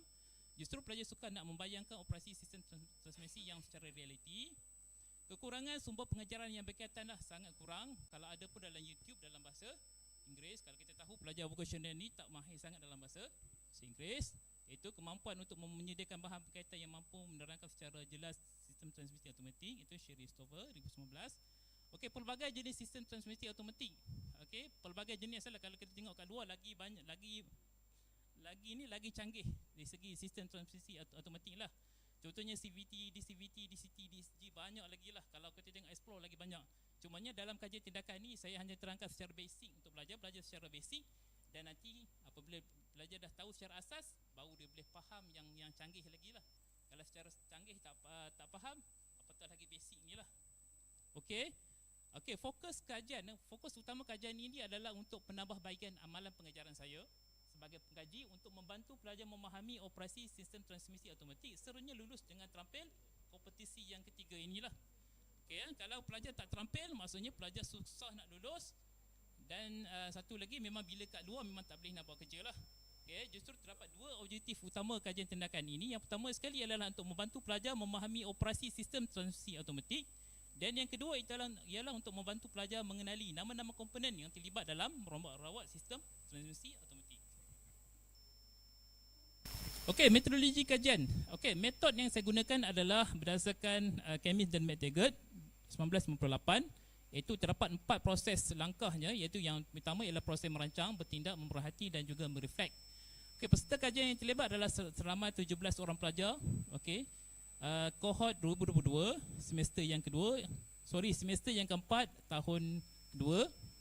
Okey, batasan kajian, hasil dapatan kajian tindakan ini tidak dapat digeneralisasikanlah kerana data yang diperoleh ini adalah berdasarkan kepada amalan pengajaran pengkaji sendiri, iaitu di bengkel. Okay, kalau kita tengok ini adalah fasa yang pertama, iaitu dari segi merancang, bertindak, memerhati dan juga mereflect lah. Pendekatan kajian ialah kajian tindakan ini menggunakan pendekatan kuantitatif lah dalam pengumpulan data. Data yang diperolehi dianalisis secara statistik deskriptif dengan menggunakan Excel 21 untuk mendapatkan pembandingan skor peratus yang terlibat dah. Okey, dalam proses merancang ni saya memperkenalkan satu kaedah intervensi yang dinamakan Smart AT Operation 2.0, iaitu merupakan satu simulasi yang dibangunkan berdasarkan transmisi automatik yang jenis spesifikasi 3A21 MR18 lah, 3 speed, iaitu 3 kelajuan. Okey, di mana gearbox ini adalah pada proton wira 1.3 yang lama. Sebab secara asas ada 3 kelajuan saja. Kalau kita tengok gearbox sekarang ni ada 4, 5, 6 kan. Yang ni yang lama, yang asas, supaya pelajar bila dah tahu yang asas baru dia boleh explore yang seterusnya lah, gear-gear yang banyak. Okey Smart AT Operation 2.0 ni merupakan simulasi interaktif yang mengandungi smart table, smart planetary, smart diagram, indicator name, color point dan juga gear level. Pengkajian menggunakan PowerPoint disebabkan ia adalah menunjukkan dengan mudah lah. Sebab PowerPoint ni sangat mudah dan sangat interaktif. Menurut Jenny, persembahan melalui PowerPoint membolehkan guru mencipta pengalaman interaktif untuk pelajar mereka dengan menggunakan image dan juga teks daripada bercakap. Kalau kita tengok, ini adalah dia punya interface bagi PowerPoint yang saya hasilkan. Sini dah terdapat smart table dekat atas ni, yang merangkumi kedudukan bagi gearbox lah. Daripada TC itu torque converter. Pelajar boleh tengok pada indicator name. Interface ni saya letakkan di dalam laptop. Ada 2, 3, 4 laptop di bengkel. Sambil pelajar membuat amali, pelajar merombak rawat, sambil pelajar merujuk kepada simulasi inilah. Contohnya kedudukan bagi torque converter kan, TC. Selepas torque converter apa dia? Oil pump. Lepas tu dia ada front clutch. Dia ada kick down band, lepas tu dia ada reclutch. Seterusnya sampai ke ring gear output flange. Yang last sekali, ini adalah kedudukan bagi gearbox lah. Lepas tu dia ada satu simulasi bagi gear level kat sini. Dekat sini pelajar sambil-sambil merombak rawat, membuat secara hands on amali, pelajar boleh bermain dengan gear di situ. Contohnya kalau kita tengok simulasi dia gear reverse. Di situ pergerakan dia punya gear dah terhasil lah. Sama ada bagaimana semasa pelajar merombak rawat gear tu. Contohnya contohnya kalau ring gear dekat mana kedudukan dia, belah mana dia pusing, kanan ataupun ke kiri. Kan? Dan satu lagi, contohnya kalau gear D, dalam bentuk gear D macam mana? Putaran dia macam mana? Lagi laju ataupun lagi perlahan? Kalau gear 2 macam mana? Gear 2 ataupun low gear. Kan? Low gear, putaran gear itu terhasil. Ini semua dihasilkan berdasarkan PowerPoint saja. Berdasarkan PowerPoint saja, supaya pelajar di samping pelajar tahu kedudukan dia, kedudukan bagi table smart table ni, kedudukan bagi komponen, dan pelajar tahu bagaimana pergerakan bagi gear. Sebab dia secara simulasi dan pelajar boleh lihat secara visual. Secara visual. Di samping itu pelajar dapat tahulah, contohnya apabila gear L berada pada gear L, low gear, komponen apa yang terlibat di situ? Contohnya TC. TC itu warna hitam. TC itu menunjukkan engagement komponen yang engage. Kalau warna biru menunjukkan driving komponen, komponen yang dipacu. DSG ataupun CVT ataupun DCVT yang kita yang sekarang yang sangat canggih. Tanya saya sendiri pun saya tak mampu nak jawab. Apatah lagi pelajar kan. So di sini pelajar boleh belajar secara basic je lah, asas 3 speed, 3 kelajuan saja yang wira 1.3 yang lama. Bila dia pelajar memahami macam mana gear berfungsi, macam mana reverse. Kalau reverse gear macam mana, kalau forward macam mana, kalau kereta ke depan, ke belakang macam mana. Cara basic je. Bila faham basic, esok bila kalau ada yang teknologi lebih canggih, pelajar dah faham secara asas lah. Itu yang saya boleh terang.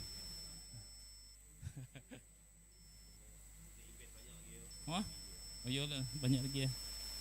Sebab cikgu pun kurang lagi kepakaran juga, kemahiran. Sebab dia melibatkan hands on kan, skill dia. Betul. Salah tu pomen.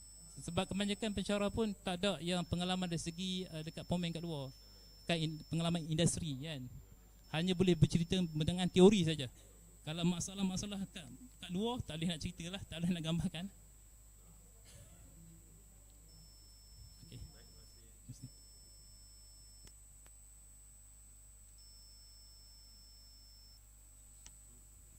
Okey, tahniah diucapkan kepada Encik Muhammad Hazrul. Okey, di atas perkongsian beliau, saya rasa banyak membuka mata kita semua di sebalik apa yang kita lihat pelajar di KV. Juga terima kasih kepada panel juri di atas soalan itu tadi. Sekarang kita akan meneruskan dengan pembentangan yang ke-6. Jadi saya mempersilakan dengan tajuk kajian meningkatkan kemahiran merekod maklumat asas bagi pelajar diploma semester 2 dalam kursus Sistem Perakaunan Berkomputer menggunakan Top Assistant Table of Periods 2.0. Dipersilakan Cik Nurhuda binti Mat Tahir, Guru Cemerlang Perakaunan, College Vocational Perdagangan. Dipersilakan.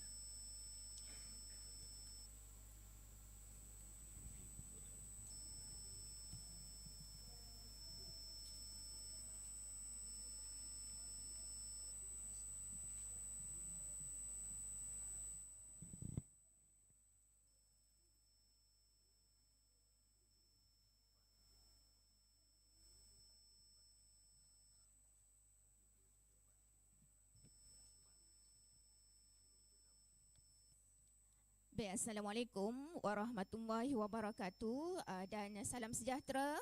Saya ucapkan kepada pengurusi majlis, barisan juri, seterusnya pembentang untuk hari ini. Okey, saya Nurhuda binti Mat Tahir merupakan Guru Cemerlang Perakaunan, College Vocational Perdagangan. So tajuk kajian saya hari ini iaitu meningkatkan kemahiran merekod maklumat asas bagi pelajar diploma semester 2 dalam kursus Sistem Perakaunan Berkomputer menggunakan Top Assistant 2.0 iaitu subtema adalah strategi pengajaran digital yang berkesan. Baik, latar belakang kajian. Sebelum itu, saya merupakan pensyarah perakaunan di mana saya mengajar untuk subjek Sistem Perakaunan Berkomputer yang mana kita menggunakan software user business system. Dan dalam subtopik, salah satunya adalah merekod maklumat asas perniagaan, di mana ada lagi subtopik yang paling kecil adalah iaitu pelajar mesti nak tentukan starting period, closing period dan closing date sebelum mereka merekod transaksi ke dalam software tersebut. Dan daripada segi pemerhatian, saya mendapati bahawa pelajar memang suka nak tentukan 3 perkara ini. Dan 3 perkara ini merupakan 3 perkara yang sangat-sangat basic untuk merekod dalam UBS. Maksudnya bila pelajar tak boleh rekod 3 benda ni, maksudnya dia akan stuck untuk nak rekod sistem tu, and at the end transaksi tak boleh nak rekod dan akhirnya penyata kewangan tak boleh dihasilkan. So kita tengoklah pelajar kurang faham. And then daripada segi inquirykan diri, so kita tengok mungkin kaedah PDPC itu tak dapat nak pelajar ni nak tentukan 3 perkara dan kenapa pelajar kurang fokus. Jadi bila dia tak dapat nak buat dan dia terus pada awal saya punya PDPC, pelajar terus tak minat langsung dengan saya punya subjek lah. Sedangkan kursus ini merupakan kursus yang pelajar boleh skor A. Okey. Dan daripada refleksi, pelajar tak dapat nak tentukan 3 perkara tersebut dengan mudah, mungkin dengan kaedah penerangan yang jelas, dan pelajar tak tahu kaedah yang sesuai lah macam mana nak tentukan 3 perkara tersebut. Jadi berdasarkan daripada refleksi yang kita buat itu, saya come out dengan objektif iaitu yang pertama, untuk meningkatkan kemahiran pelajar dalam menentukan 3 perkara ini, iaitu starting period, closing period dan closing date dengan menggunakan Top Assistant 2.0, dan pada masa yang sama saya ingin menarik minat pelajar dengan kursus Sistem Perakaunan Berkomputer, dan kumpulan sasaran saya adalah 21 orang pelajar diploma semester 2 untuk perakaunan. Baik, fokus kajian tetap yang sama, untuk menentukan starting period, closing period dan closing date dan menarik minat pelajar. So metodologi yang saya gunakan adalah 3, iaitu kita lihat kepada pemerhatian semasa pelajar buat latihan amali dan juga latihan teori. Mana kami College Vocational ada teori dan juga ada amali lah. Kalau saya diploma 4 jam, so 2 jam teori, 2 jam amali lah untuk semasa 1 minggu. Dan saya laksanakan ujian pra dan juga ujian pos dan sedikit temu bual sebelum laksanakan top assistant dan selepas melaksanakan top assistant. Okey, ini ada model kajian yang dilaksanakan di mana kita membuat reflect tadi. Okey, isu-isu yang berkaitan dengan kursus saya dan kita come out tadi dengan 3 perkara. Kemudian merancang untuk mengatasi masalah tersebut dan kita bertindak dengan melaksanakan top assistant 2.0 dan akhirnya kita come out dengan data daripada segi penghasilan daripada top assistant itulah. Ini tinjauan masalah. Ini adalah kelas teori saya. Kelas teori saya bagi latihan untuk pelajar menguji 3 perkara tersebut, iaitu starting period, closing period dan closing date sebelum dia masuk dalam sistem UBS tu. Okey, kita akan dapati bahawa memang pelajar ni dia memang kerap melakukan 3. Dia tak boleh nak recall macam mana. Dia tak boleh walaupun saya secara tradisionalnya kita buat timeline. Tak jalan juga untuk timeline tu. So dia mesti ada sesuatu yang menarik minat dia lah. Baru dia nak buat pelajar ni. Okey, so saya buat untuk pelaksanaan kajian. Saya buat ujian pra. So ujian pra ni basic je. Saya buat ujian pra teori ni dengan Google Form. So kita bagilah Google Form tersebut dan pelajar jawab. Okey, untuk soalan pra. And then kita laksanakan ujian pra di dalam kelas di mana saya mengajar komputer. Jadi pelajar di makmal lah kita buat ujian pra, Google Form tadi. So tak ada masalah kalau pelajar tidak ada laptop dan sebagainya. Sebab kami di College Vocational memang ada disediakan untuk makmal lah. And then yang kemudian saya buat ujian pra amali di mana kami di College Vocational memang ready to work. Maksudnya ke arah industri.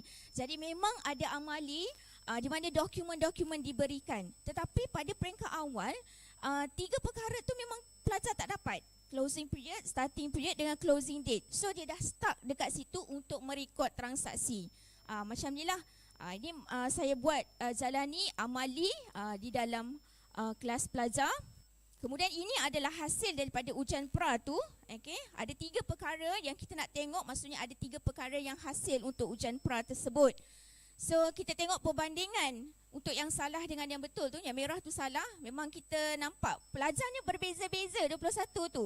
Ada yang salah dekat closing date, ada yang salah kat starting period. So kita tak boleh nak detect mana satu pelajar yang betul semua dan sebagainya. Mesti ada salah. Jadi that's why sampel saya tadi still juga untuk 21 orang pelajar.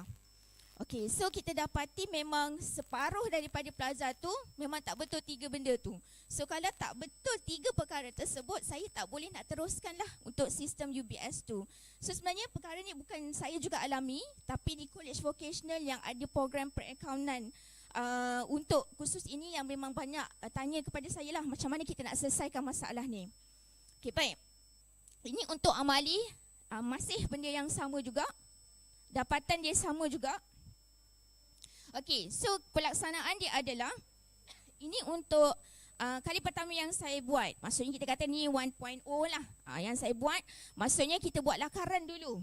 Saya buat lakaran. Kemudian kita buat lakaran, kita buat table period juga kat sini. So masa ni masih lagi pelajar tu dia tak dapat nak detect.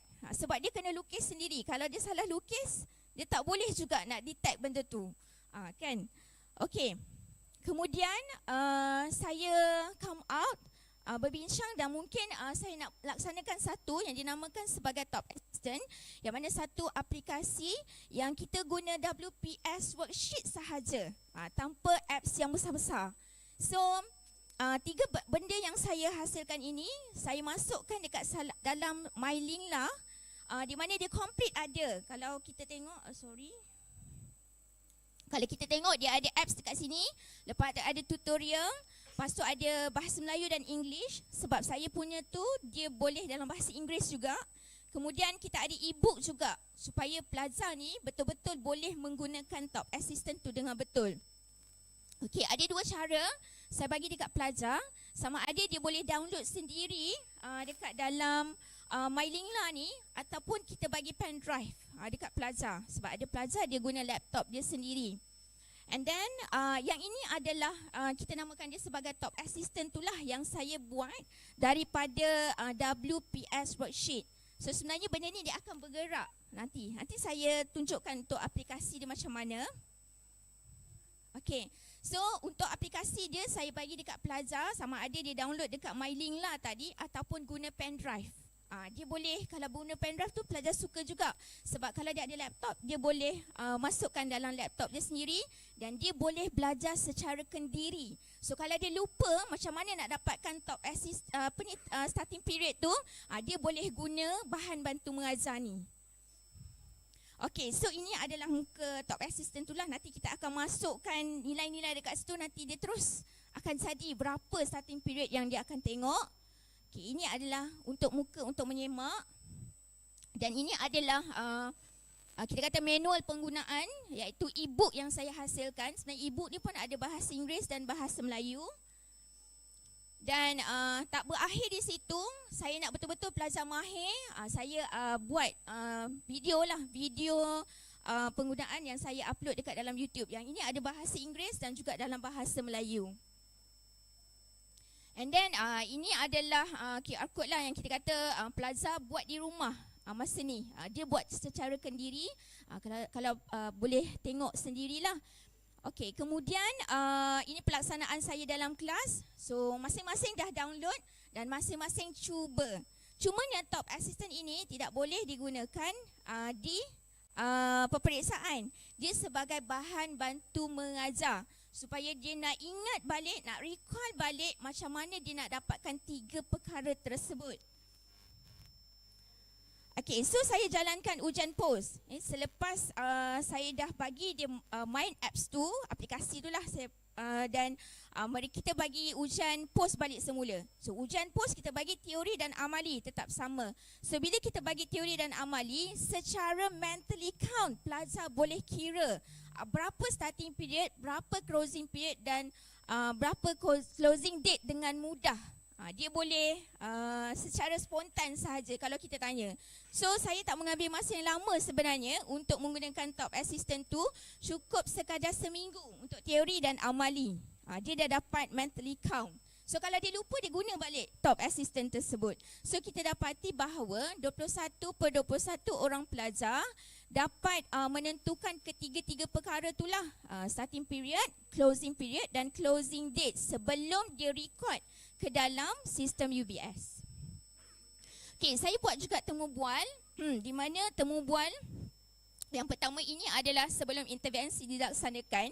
So kalau pelajar A tu dia kata macam starting period tu selalu silap. Dia kata 1 ke nilai 1 atau nilai 10 ke adalah 12. Jadi bila nilai 1, kalau pelajar nilai 1, nanti imbangan duga dia akan lock dan tak boleh nak record belanja. So sebab tu dia kena tengok betul-betul. Okay, kemudian yang ini dia tahulah sebenarnya macam mana yang dia nak tengok, di mana dia punya keyword dia. So yang seterusnya adalah untuk perniagaan untuk closing period tu. Sebenarnya closing period ni adalah memang tetap dan kekal 12 bulan. That's why dia kata 12 dan closing date ni. So ini semua dia belajar daripada top assistant. So macam saya kata tadi, selepas pelaksanaan saya laksanakan lagi pemerhatian, yang mana saya lihat bahawa pelajar saya bila saya bagi ujian teori, dengan mudah dia boleh mentally count sendiri berapa starting period dengan closing period tu. Kemudian daripada sini diorang dah memang seronok belajar UBS. Sebab bila dia dah key in, dia dah boleh record transaksi dan dia dah dapat imbangan duga. At the end dia dapat hasilkan penyata kewangan dengan baik lah. Sebab dia adalah automatic bila kita guna UBS tu. Sebab pelajar KV ni dia belajar guna manually dan juga dia ada sistem. That's why sistem ni saya gunakan, kami gunakan UBS lah. Dia ada banyak sistem di luar sana, tapi di KB guna user business system. Okay, so kesan. So kesan ada 3. Yang pertama dia boleh mentally count. Kemudian dia fokus, dah fokus dah. So bila saya masuk kelas, dia dah terus, cikgu, dah saya nak soalan amali hari ini. Dan saya tak payah tunjuk dan dia terus buat dan dalam keadaan kelas yang senyap lah. So kita guide je, kita jadi facilitator je Plaza ni. Dan meningkatkan kemahiran kognitif dengan psikomotor dia lah untuk teori dan juga amali. Dan daripada segi guru, kita dapat bahan bantu mengajar yang kita boleh sharekan bukan saja dalam kelas, bukan saja cikgu-cikgu perakaunan di KV saya, tetapi dah disebarluaskan dekat di KV-KV seluruh Malaysia yang mengambil program perakaunan. Dan kita bantu pelajar untuk berfikir macam mana kognitif dia tu berfikir untuk mendapatkan 3 perkara, dan kita dapat tingkatkan kemahiran digital para pensyarah. So hasilnya juga, ini adalah ujian untuk tahun 2024. So 20 orang pelajar mendapat A dan hanya seorang pelajar mendapat A-. Dan kita lihat pembandingan seterusnya untuk 2023 dan 2024. So perbezaan yang ketara 2024 ni memang ramai sangat yang dapat A tadi kalau kita tengok berbanding 2023, sebab dia dah ada minat. Bila dia dah ada minat, dia boleh fokuslah dekat subjek ni. Okey. Seterusnya adalah yang terakhir untuk cadangan dan rumusan kajian. Saya rasa untuk masih lagi untuk kekalkan top assistant ni sebab sangat mudah, berkesan dan dia efektif. Dan untuk next kajian kita akan cuba untuk buat dalam bentuk apps, yang mana tadi pelajar guna dekat laptop. Jadi sekarang dia guna phone je pun boleh. Sebab anak-anak pelajar sekarang ni memang minat dia ke arah phone tu lebih tinggi, ke arah digital tu. Jadi kita kena ke arah itu. Dan saya rasa keberkesanan daripada segi PDP tu sangat menarik lah. Kemudian yang kedua memang berpusatkan pelajar. Sebab dia boleh belajar secara kendiri. Bukan je dia belajar seorang-seorang, malah kadang-kadang dia berbincang dengan kawan. Okey. Seterusnya adalah kemahiran digital pensyarah lah. Cuba untuk terapkan. Malah bukan saya juga sebab kita dah sharekan dekat KV yang lain. So KV lain-lain pun dapat efek yang sama jugalah dekat anak-anak pelajar. Jadi sedikit saya izinkan saya untuk kongsi bagaimana top assistant ini dilaksanakan.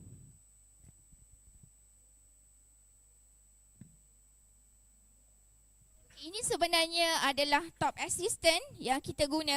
Okay, di mana dia ada accounting year. So dalam accounting kita ada accounting period yang diberi dalam soalan. Yang ini adalah transaksi. Bila kita nak record dokumen tersebut, dalam soalan mesti ada. Sebab sama ada kita nak record sebulan ataupun 2 bulan dan sebagainya. Tapi untuk yang ini kita nak record, biasanya student kita record sebulan dulu. Okay, and last yang bawah ini adalah berdasarkan pengetahuan yang sedia ada yang kita ajar sebelum ni. Dia rasa-rasanya berdasarkan daripada accounting year tu, berapa agak-agak dia nak letak starting period, closing period dengan closing date. Dia request sendirilah. Okey, tadi kita ada contoh soalan. So ini contoh soalan, transaksi mula bulan Januari. So ini adalah accounting period. So kita masukkan dalam transaksi ini, iaitu yang pertama 1 hari bulan 7 2022 sampai 30 hari bulan 6 2023. Transaksi tadi bermula bulan Oktober. Okey, jadi kita cari di sini, kita scroll down. Cikgu cari Oktober sahaja. Dia dah automatic kan, kita dah ada formula dekat situ yang kita log lah. So saya kata tadi berdasarkan kepada pengetahuan sedia ada pelajar, agak-agak dia rasa berapa starting period. Ni masa mula-mula pelajar nak tahu. So kita agak-agak lah, pelajar tu mungkin kata mungkin 5 lah cikgu. Dia kata tak apa, saya kata tulis lah closing period ni. Cikgu kata mungkin 11 cikgu. So closing date ni berapa agak-agak. Okay, dia pun tulis. Dia kata 30 hari bulan 6 2022. Okey. So ini berdasarkan kepada pengetahuan sedia ada dia. So apa kita nak buat? Okey, saya kata tekan semak. So bila dia tekan semak, automatik dia kira salah. Salah yang diteka tadi. Okey, yang kedua tu pun closing period tu pun salah. Yang ketiga tu betul. Okey, selamatlah yang ketiga tu dia betul. Okey, jadi macam mana kita nak tunjuk pelajar tu yang betulnya? Yang betulnya adalah di bawah ni cikgu. Dia automatik. Yang bawah ni sebenarnya dengan bulan Oktober dia punya starting period adalah 4. Dan closing period dia adalah 12. Dan yang bawah ini adalah closing date dia. Dia automatic. That's why saya kata ini adalah bahan bantu mengajar yang bila pelajar lupa, dia main benda alah ni, kemudian dia boleh ingat balik. Bila saya jamin dalam masa 5 kali atau 6 kali je biasa pelajar jumpa benda ni, dia main benda ni, dia boleh mentally count. Saya dah uji lah dekat pelajar saya. So dan akhir sekali kat bawah ni dia bagi jawapan dia. Jawapan dia sebenarnya starting period dia 4. Lepas tu 12, lepas tu closing date dia macam tu. And then macam mana pelajar nak try? Klik je lah dekat butang kembali. Nanti dia masukkan semula yang betul. Dia try balik semula. So dia kata betul. Biasanya kalau 10 kali tu pelajar dah jadi hebat lah kalau dia try. Okay. Maksudnya nanti bila lepas tu dia lupa balik, dia boleh guna apps tu semula. And then dia boleh record lah transaksi dalam UBS tu. Kalau dia record sampai habis, so itu dah menarik minat pelajar lah bagi saya. Okey, itu saja daripada saya. Sekian, terima kasih.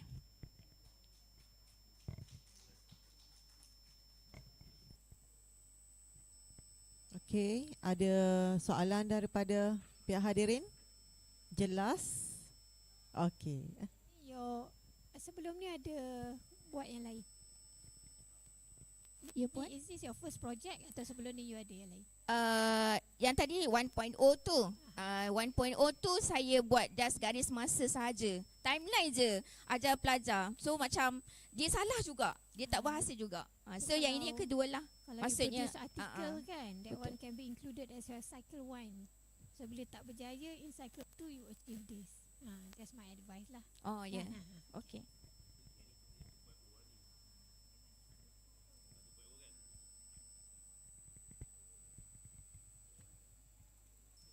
Alright, terima kasih diucapkan di atas pembentangan tadi. Maka kita akan teruskan pembentangan kita yang ke-7 daripada 10 ya. Jadi saya persilakan Puan Nur Ain Syuhada binti Atam daripada SMK Sultan Sulaiman Kuala Terengganu untuk menyampaikan tajuk beliau meningkatkan tahap penguasaan ragam ayat dengan menggunakan kaedah dahan digital. Dipersilakan.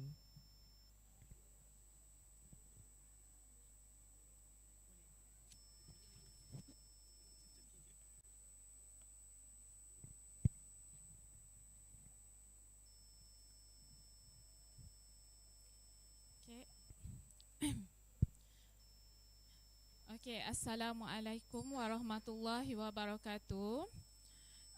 Terima kasih kepada pengerusi majlis, barisan juri dan rakan pembentang yang lain. Saya Cikgu Nur Ain Syuhada binti Atam dari SMK Sultan Sulaiman, Kuala Terengganu. Tajuk pembentangan kajian tindakan saya ialah bertajuk penggunaan dahan digital dalam pengajaran bahasa Melayu. Okay, kita akan tengok dulu mengenai pengenalan kajian. Penguasaan tata bahasa dalam pembelajaran bahasa Melayu memainkan peranan yang amat penting. Okay, sebab apa? Sebab kita perlukan tata bahasa yang betul untuk menghasilkan satu ayat yang gramatis. Menurut Koh Bubun kajian lepas, iaitu kadar kekerapan kesalahan amat tinggi, kebanyakannya melebihi 60%, memberikan pentafsiran yang agak membimbangkan tentang taraf penguasaan siswazah dalam ejaan dan tata bahasa Melayu. Okay, berdasarkan pengalaman saya akui saya masih barulah guru yang baru. Jadi berdasarkan pengalaman dalam tempoh 3 tahun mengajar, dalam mata pelajaran Bahasa Melayu tingkatan 6, saya mendapati kebanyakan pelajar tidak dapat menguasai dengan baiklah dalam bidang tata bahasa, terutamanya ragam ayat. Oleh itu, saya mengambil satu pendekatan sebab tata bahasa ni dia banyak benda yang pelajar perlu ingat, pelajar perlu faham. Jadi apa yang saya ambil ialah pelajar perlu buatkan secara ringkas sesuatu maklumat tersebut. Jadi saya menggunakan pendekatan dahan digital dengan menggunakan PZAI. Okay, untuk membantu pelajar menguasai ragam ayat dengan lebih baik. Okay, untuk fokus kajian saya, fokus utama memang untuk meningkatkan pencapaian pelajar dalam tajuk ragam ayat. Kemudian berkait dengan persoalan kajian, bagaimanakah guru membantu pelajar mengenal pasti ragam ayat dengan betul. Yang kedua, bagaimanakah kaedah dahan digital dapat meningkatkan kemahiran pelajar membezakan ragam ayat aktif dengan ragam ayat pasif dengan berkesan. Yang ketiga, persoalan yang ketiga, bagaimanakah kaedah ini dapat membantu pelajar menukar ragam ayat aktif kepada ragam ayat pasif ataupun sebaliknya. Objektif kajian saya, objektif yang pertama ialah membimbing pelajar mengenal pasti ragam ayat aktif dan ragam ayat pasif. Objektif yang kedua, menggunakan nota efektif untuk meningkatkan ragam ayat aktif dan ragam ayat pasif. Dan objektif saya yang ketiga iaitu meningkatkan kemahiran pelajar menguasai kaedah menukar ragam ayat aktif kepada pasif ataupun ragam ayat pasif kepada ragam ayat aktif. Metodologi kajian, okey, sedia maklum, rekod bentuk kajian saya ialah kajian tindakan. Jadi kaedah kajian yang saya gunakan ialah kaedah kajian kualitatif. Model kajian saya berdasarkan menggunakan kaedah model kajian Kemis dan Kemis-McTaggart. Okey, kemudian lokasi kajian saya ialah pusat tingkatan 6, SMK Sultan Sulaiman, Kuala Terengganu. Sampel kajian saya hanyalah merujuk pada 5 orang pelajar dari kelas 6 atas jujur. Okey, kaedah pengumpulan data yang saya gunakan ialah kaedah pemerhatian, iaitu saya perhatikan dari keputusan peperiksaan pelajar berkait dengan soalan bahagian ragam ayat. Kemudian dari segi kaedah pengumpulan data ialah dari segi analisis dokumen. Okey, kemudian kaedah analisis data yang saya gunakan ialah saya menggunakan daripada hasil kerja pelajar dari latihan yang diberikanlah. Perancangan, pelaksanaan dan pemerhatian, saya menggunakan tadi model Kemis and McTaggart. Jadi daripada merefleksi, merancang, bertindak dan memerhati. Jadi saya perhatikan daripada peperiksaan TOV dan bahagian soalan ragam ayat dari 5 orang pelajar yang saya sampel kajian tadi, saya dapati mereka ni tak dapat menjawab bahagian soalan ragam ayat. Okey, jadi untuk merancang, saya merancang bagaimana untuk membantu pelajar tahu bezakan apa itu ragam ayat.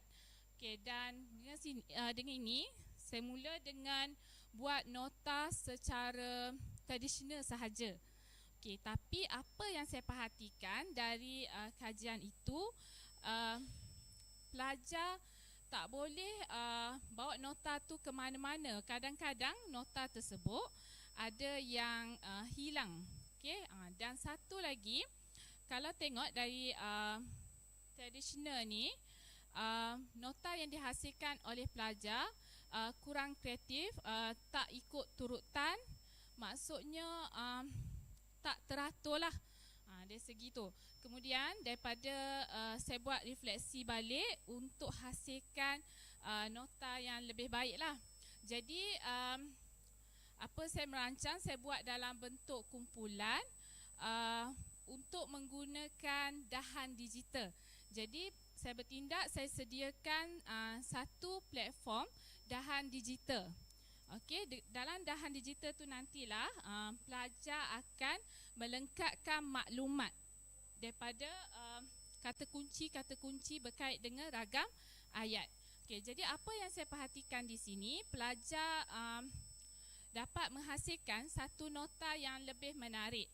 Sebab apa yang kita lihat nanti dalam dapatan kajian, kita boleh lihat nota tersebut lebih jelaslah. Dapatan kajian saya berdasarkan objektif yang pertama, iaitu mengenal pasti ragam ayat aktif dan ragam ayat pasif. Saya menggunakan Gemini, iaitu pelajar mencari kata kunci berkaitan dengan ragam ayat. Okey, daripada kata kunci tersebut, pelajar senaraikan apa kata kunci, contohnya apa itu ayat aktif. Okey, ayat aktif ada berapa, berpelengkap, tak berpelengkap, aktif dan tak transitif. Okey, sorry. Okey, tapi dekat sini, dekat Gemini ni ada kadang-kadang maklumatnya kadang benda yang lari sikit berkait dengan macam guna bahasa Indonesia. Tapi dekat sinilah saya memberi bimbingan kepada pelajar. Cuma apa yang saya lihat menggunakan Gemini ini, pelajar sebenarnya boleh berdikari untuk mendapatkan satu-satu maklumat tersebut. Okey, kemudian daripada maklumat ataupun kata kunci daripada Gemini ni, saya pindahkan kepada dahan digital, iaitu saya menggunakan Prezi AI. Kenapa saya menggunakan Prezi AI? Sebab Prezi AI ni kita boleh lihat secara keseluruhan nota. Ini yang gambar yang dikecilkan lah. Okey, dapat lihat secara keseluruhan nota tersebut. Tapi sebenarnya yang saya guna ni, saya yang sediakan platform tersebut. Pelajar hanya melengkapkan kata kunci tersebut secara ringkas. Sebab nak bantu pelajar untuk mudah ingatkan fakta. Okey.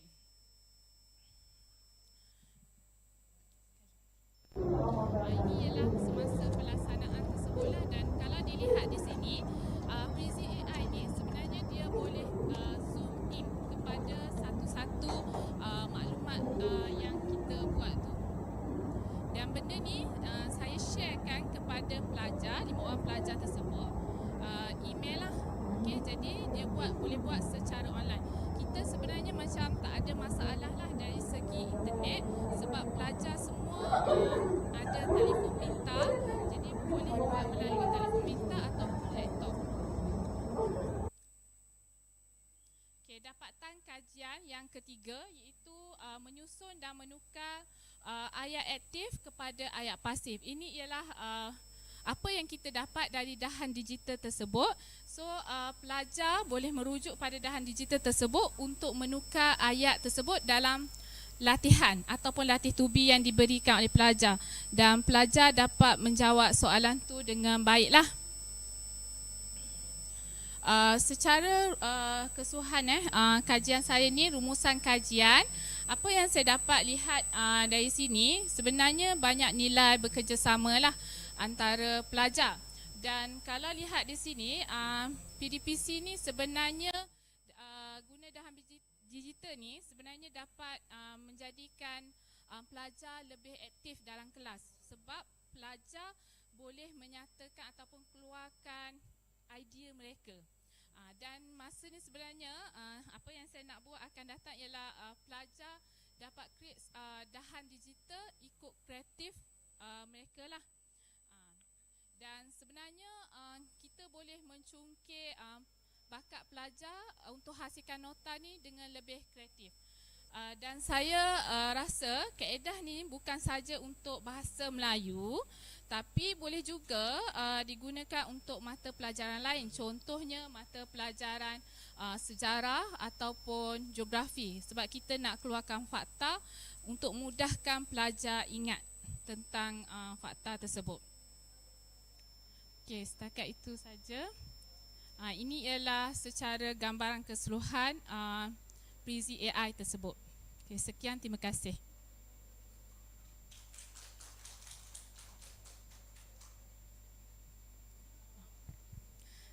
Ada apa-apa soalan? Terima kasih atas persembahan. Satu je soalan. Apa yang belajar tentang apa peningkatan pedagogi untuk diri you lepas you buat kajian ni? Pedagogi untuk sebenarnya dari segi peningkatan untuk guru lah, pedagogi dia kita macam dapat explore lebih banyak lah mengenai digital ni. Itu yang saya dapat dalam kajian ni lah.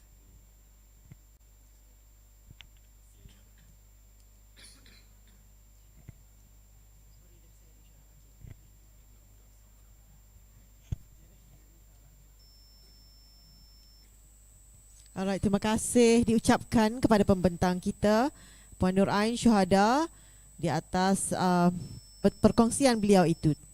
Seterusnya kita akan ke pembentangan ketiga terakhir. Saya persilakan Puan Nur Aini binti Said, merupakan guru seni visual di SMK Sungai Tong, Setiu, Terengganu, dengan tajuk Penggunaan Kaedah Pencahayaan Digital bagi meningkatkan kemahiran melukis objek dalam kalangan pelajar seni visual semester 2 STPM 2024. Dipersilakan.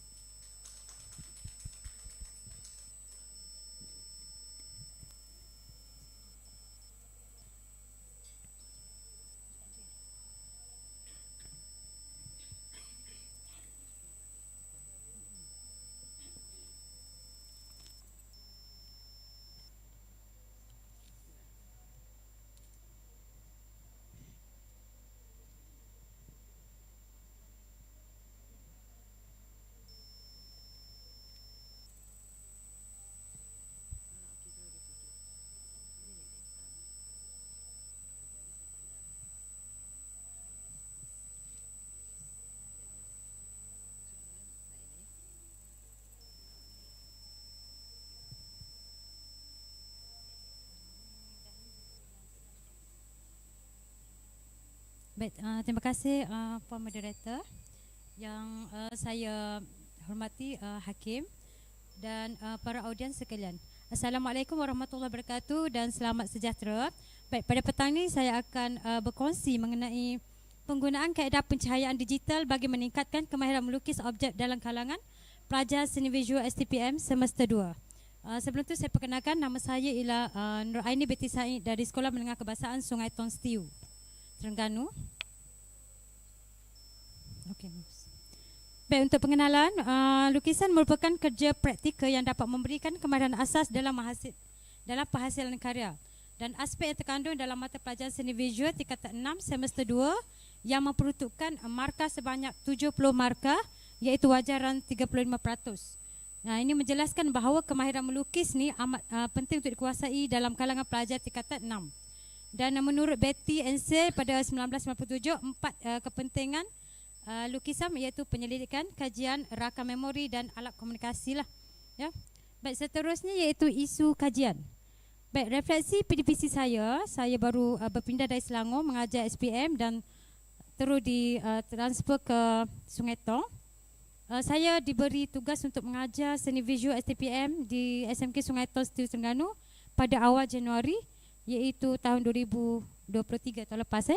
Jadi pelajar di dalam kelas saya iaitu terdiri daripada 23 orang dan daripada pengalaman, pemerhatian, ujian setelah mengajar selama 3 bulan di sana didapati seramai 12 orang pelajar masih kurang untuk menguasai kemahiran melukis objek dan penghasilan tun.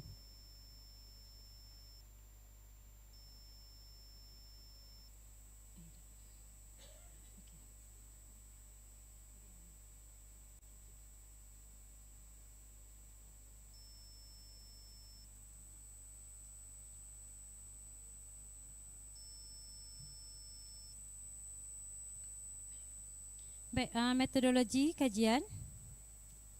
Okey, kaedah kajian iaitu kualitatif, model kajian Chemist Target 1988. Lokasi kajian iaitu SMK Sungai Tong, STU Terengganu. Peserta kajian saya terdiri daripada 12 orang pelajar SV. Instrumen kajian iaitu hasil lukisan pelajar, pencahayaan digital menggunakan Adobe Photoshop. Okey, kaedah pengumpulan data iaitu menerusi temu bual, pemerhatian, analisis dokumen. Kaedah analisis data iaitu huraian deskriptif dan persembahan data saya adalah merupakan jadual, rajah dan carta. Okey, seterusnya. Okey, tindakan dan pemerhatian pelaksanaan aktiviti 1 iaitu yang pertama mengadakan sesi temu bual sebelum kaedah pencahayaan digital ni dijalankan. Okey, yang kedua mengenal pasti kadar banding objek yang dilukis dan yang seterusnya menjalankan sesi soal jawab berkenaan dengan hasil kerja pelajar yang telah dijalankan. Okey, kaedah yang pertama sebelum saya menggunakan kaedah pencahayaan digital ni, saya menggunakan lampu suluh. Sebab kita nak lukis objek kena ada cahaya. Kita tak boleh ambil matahari tu untuk ajar budak matahari kan tinggi, so saya menggunakan lampu suluh. Baik, contoh botol. Jadi kita nak ajar budak pencahayaan, kita akan ambil lampu, mungkin akan letak kat sini, jadi budak tu nampak cahaya. Kalau kita bayangkan cahaya ni belah kiri, jadi budak tak nampak. Bayangkan cahaya belah kanan, dia tak nampak lagi. Jadi so saya gunakan lampu suluh lah masa menu awal-awal itu. Yang kedua, saya menggunakan projektor sebab bila kita pegang sahaja, bayangkan satu masa 40 minit dan dua masa adalah 80 minit. Nak pegang ni sahaja bateri pun mati saya sudah. Okey, seterusnya menggunakan projektor dan yang saya tambah baik lagi iaitu Adobe Photoshop. Saya menggunakan Adobe Photoshop. Okey, next. Okey, ini adalah aplikasi kaedah pencahayaan digital iaitu dalam aktiviti 2. Semua pelajar terlibat itu 12 orang. Saya asingkan kepada 2 kumpulan berbeza. Okay, saya letak laptop satu meja seolah masa tu sebab dia menggunakan preset Adobe Photoshop. Okay, selepas semua lukis tu dia orang akan adakan sesi kritikan karya lah. Saya akan kumpul semua karya dan kita akan lihat kelemahan, apa yang kurang, mana yang kena tambah baik lagi menggunakan kaedah ni. Okay, seterusnya perbandingan hasil kerja tugasan individu tu sebelum dan selepas kaedah dilakukan. Okay, pada awal tu okay, contoh dia punya. Ini adalah merupakan guna Adobe Photoshop. Budak tu dapat lihat cahaya dia daripada depan ke belakang dia ada untuk terselak sekali. Saya tak sempat masukkan itu. Okey, seterusnya yang gambar tu aktiviti untuk pelajar lah. Kita akan ajar cara nak masukkan tone, lepas tu kadar banding. Seterusnya pelajar dapat aplikasilah dalam lukisan masing-masing tu. Ya, budak memang kena buat dan lukis sendiri. Bayangkan yang ambil seni ni adalah kelas belakang-belakang masa SPM. Ada yang tak ambil seni langsung SPM, tapi Sstp dia ambil seni untuk bantu. Macam sekolah saya dia ambil 5 subjek. Jadi dia akan pilih part terbaik. Kita memang galakkan budak kalau pelajar sains, yang lain dapat C, D, jadi seni backup. Kadang-kadang dia dapat A untuk seni. Okey, seterusnya dapatan 1 tadi. Okey, pelajar dapat mengenal pasti tone dengan betul lah lepas pada yang pencahayaan tadi digital. Dan yang dapatan kedua, pelajar dapat mengenal pasti kadar banding. Kita nak lukis botol, kita tak nak ada yang jenis, ada botol jenis pendek. Okey, kalau ada yang jenis atas tinggi, bawah dia nampak pecahan tak wajar pula pendek. Okey, dan yang seterusnya kita akan bagi tugasan untuk pelajar tu aplikasi balik apa yang dia orang dah belajar. Kita bagi objek lain ke. Okey, seterusnya. Okey, ini dapatan ketiga saya. Saya nampaklah kat sini kemahiran pelajar dapat menghasilkan karya dengan baiklah. Walaupun budak tu tak boleh nak lukis dengan baik sangat, elok sangat, tapi kita fahamkan budak yang tak boleh langsung melukis tapi nak ambil seni, kita akan usahakan sedaya upaya kita. Okey, so rumusan dan implikasi iaitu hasil kajian tindakan ni jelas menunjukkan bahawa setelah kaedah ni dijalankan iaitu dilaksanakan dapat membantu meningkatkan kefahaman pelajar. Bila budak tu dah faham, dia boleh buat. Bagilah apa-apa objek, dia akan cuba masukkan tone dan kadar banding tu dengan baik.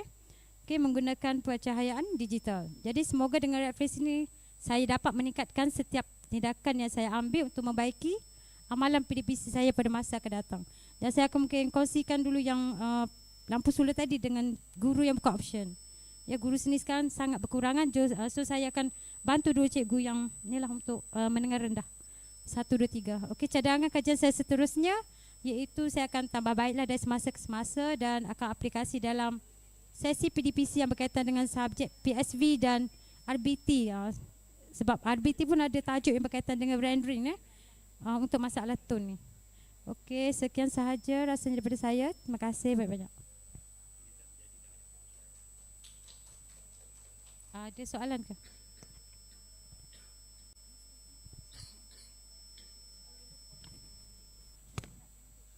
Cikgu, okey, dia punya impak tu nampak lah. Okey. Memang dalam peperiksaan tu memang wajib dia buat cahaya tu. Oh. Okey.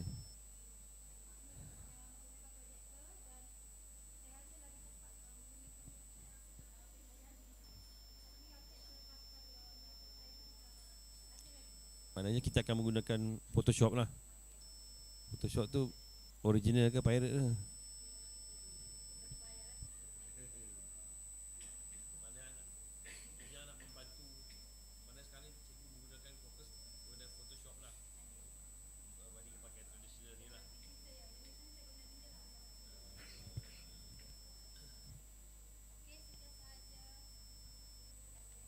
Okey, ada soalan lagi? Tak ada Okey, terima kasih saya ucapkan kepada Puan Nur Aini di atas pembentangan beliau. Seterusnya kita akan menyambung ke pembentangan kedua terakhir. Saya mempersilakan Puan Rusmilia binti Rusdi dari SMK Mercang, Marang, Terengganu dengan tajuk pembentangan beliau.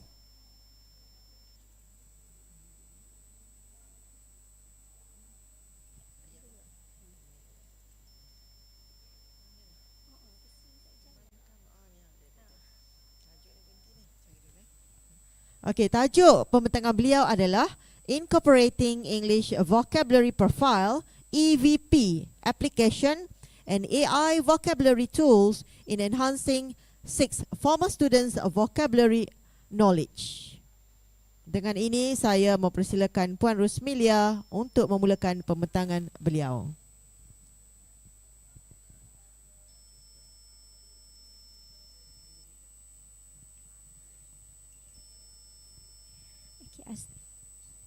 Testing. Assalamualaikum and very good afternoon. I wish to Puan Nur Syamsiah, respected panels and members of the floor. I'm Rusmilia binti Rusdi. Okay, boleh. Okay, I'm currently teaching in SMK Mercang, Marang, Terengganu. Okay. And I'm going to present my AR entitled Incorporating English Vocabulary Profile EVP Application and AI Vocabulary Tools in Enhancing Sixth Former Students Vocabulary Knowledge. Okay, as for the introduction, okay, we know that words plays a very important role in our daily life. Without words, we cannot communicate. So, according to Moore and Nation, 2002, Smith, Wunching and Garas, 2011, they had stipulated that vocabulary is one of the linguistic components influencing the development of communicative competence and learners' language skills. Now, this is what the past researchers has find out. Okay, but recent studies by local researchers had also concluded that our students, especially those in the pre-university level, they are still having problems in writing effectively. Okay, and I think this is also this is a common issue, okay, for L2 learners, okay, because this is what's happening now. And in my situation, okay, for my students, they are facing mother tongue influence, okay. They also have lack of interaction and motivation, okay, to speak and to write in English. So in the end, okay, they will end up writing very minimal details, okay, with limited expansion of ideas, and eventually they produce a very less effective essays. So as a teacher, I have to come up with ways, okay, to help my students to perform better in their writing, especially in MUET examination. So my research focus in finding the best way or the most suitable instructional approach using AI vocabulary tools to enhance and to reinforce my students' vocabulary knowledge. Next. Okay, my objectives are to assist the students in learning and using CEFR B2 words and expressions effectively, to enhance the students' vocabulary knowledge and competence, to improve students' written performance by integrating the English vocabulary profile application and AI vocabulary tools. The research questions are: how can I assist my students in learning and using CEFR B2 words and expressions effectively in their essays? What can the students do to enhance their vocabulary knowledge and competence? And does the English vocabulary profile and AI vocabulary tools improve my students' writing performance? Research methodology. My research design is action research. The research approach is qualitative, and I employed research model Chemist and McTaggart. The location is SMK Mechang, Marang, Terengganu. Sample is 12 sixth former students in second semester. Data collection, observation and document analysis. Instruments, answer scripts and score sheets. Data presentation, figures and tables. Data analysis, descriptive analysis. Okay, as I use Chemist and McTaggart model, so I will have to plan my approach. Okay, in my planning, I refer to my students' TOV score, take-off value score. Okay, and the students selected are those who scored marks between 14 to 24 for their vocabulary structure component.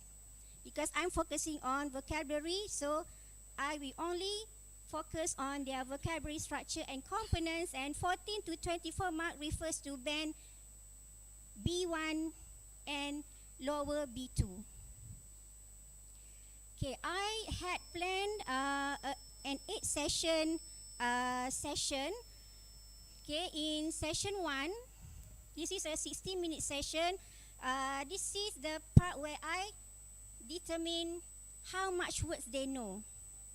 Okay, because my concept is the concept saya dengar, saya lupa, saya lihat, saya tahu, saya buat, saya faham.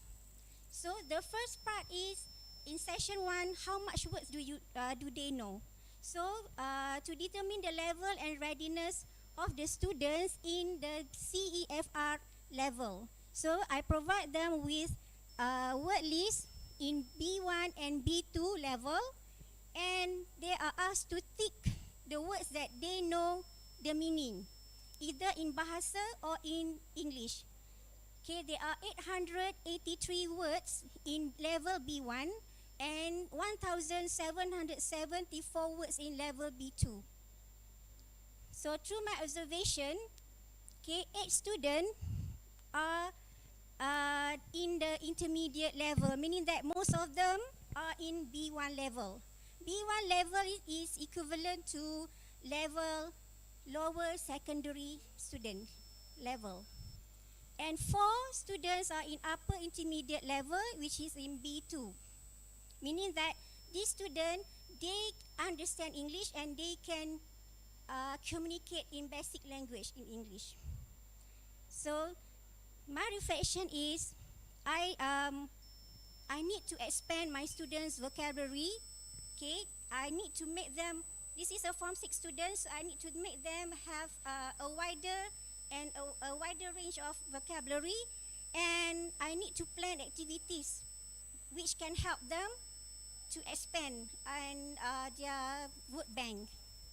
And not only knowing the words, but they also have to know the meaning of the words in the first phase. Okay, for session 2, first session I just give them the word list, the printed one, the printed word list. The second session I use EVP application. Okay, for this activity, they have to check the meanings that they left unticked, that they don't know. Okay, and then in this application, they can also create their own word bank, whereby they can highlight, they can put a star to the words that they think they didn't know the meanings.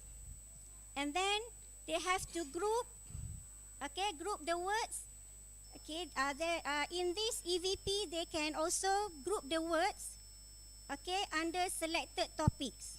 And the topics are the topics were discussed during before these activities.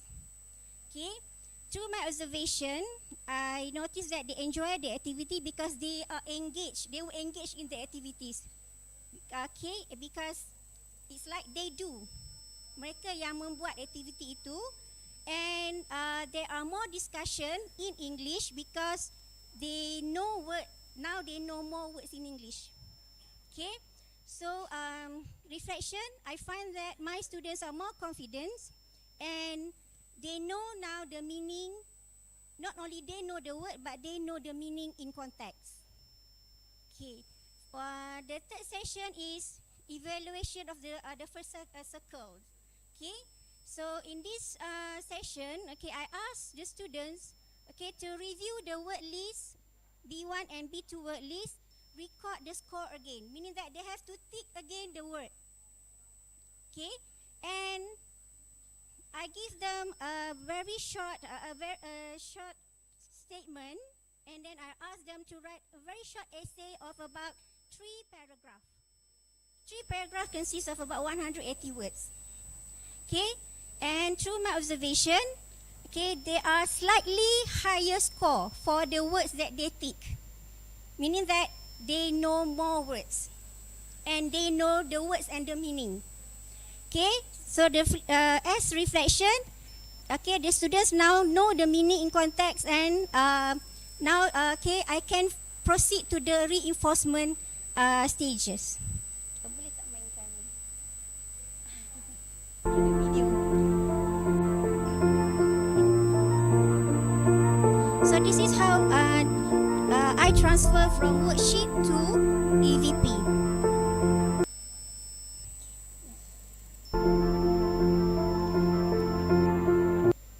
Now in session 4, 5 and 6, okay, this is the reinforcement session whereby I employ the use of AI tools. Okay, I choose Magic School AI, and the application, there are a lot of activities that I can do, but I choose vocabulary based text generator because I want the student to change words to essay.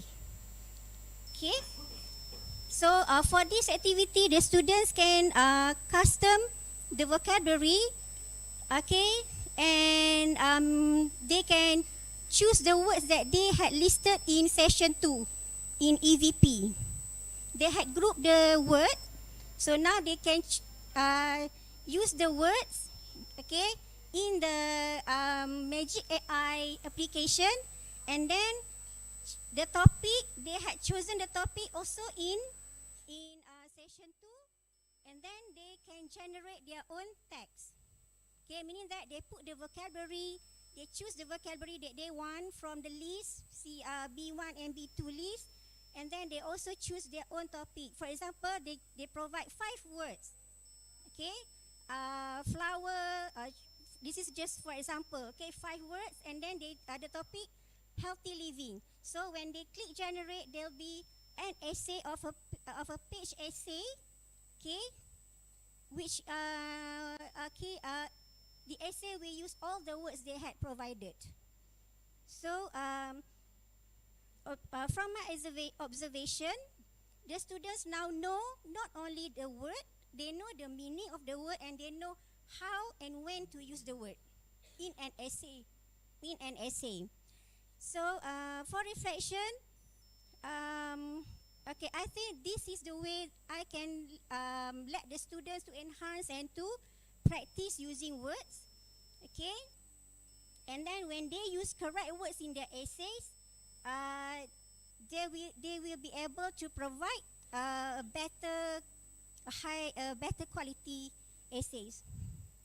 Okay, now for session 7, again, okay, I asked them to review the word list, the B1 and B2 list, because I want to make sure that they know. Okay, I want them to know how many words, the expansion of vocabulary that they have. Okay, so again, they have to tick and leave. Tick the words that they know the meaning and leave the words that they didn't know the meaning, and then record the score again. So through observation, okay, I noticed that there are more interaction in English. Okay, and my students are more confident as compared to the previous sessions, and the scores are higher. This means that the students know more words, and they also know more meanings of words. Okay, so I need to, as reflection, okay, now is the time for me to let my student apply this vocabulary, these words, okay, in their writing. Okay, and this is also to test my students, okay, on how well they know when and how to use the words.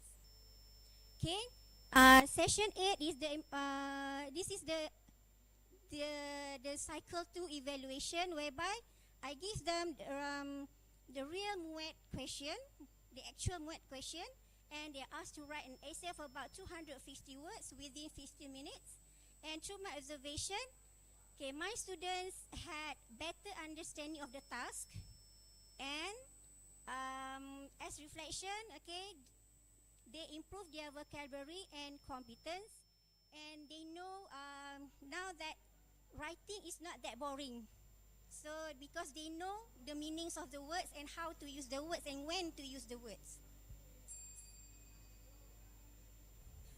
Okay, student score, this is before and after improved approaches. Okay, results and discussion. Okay, so I can see that the improvements in overall scores of my students, okay, whereby indirectly they will have higher level of confidence when interacting in English.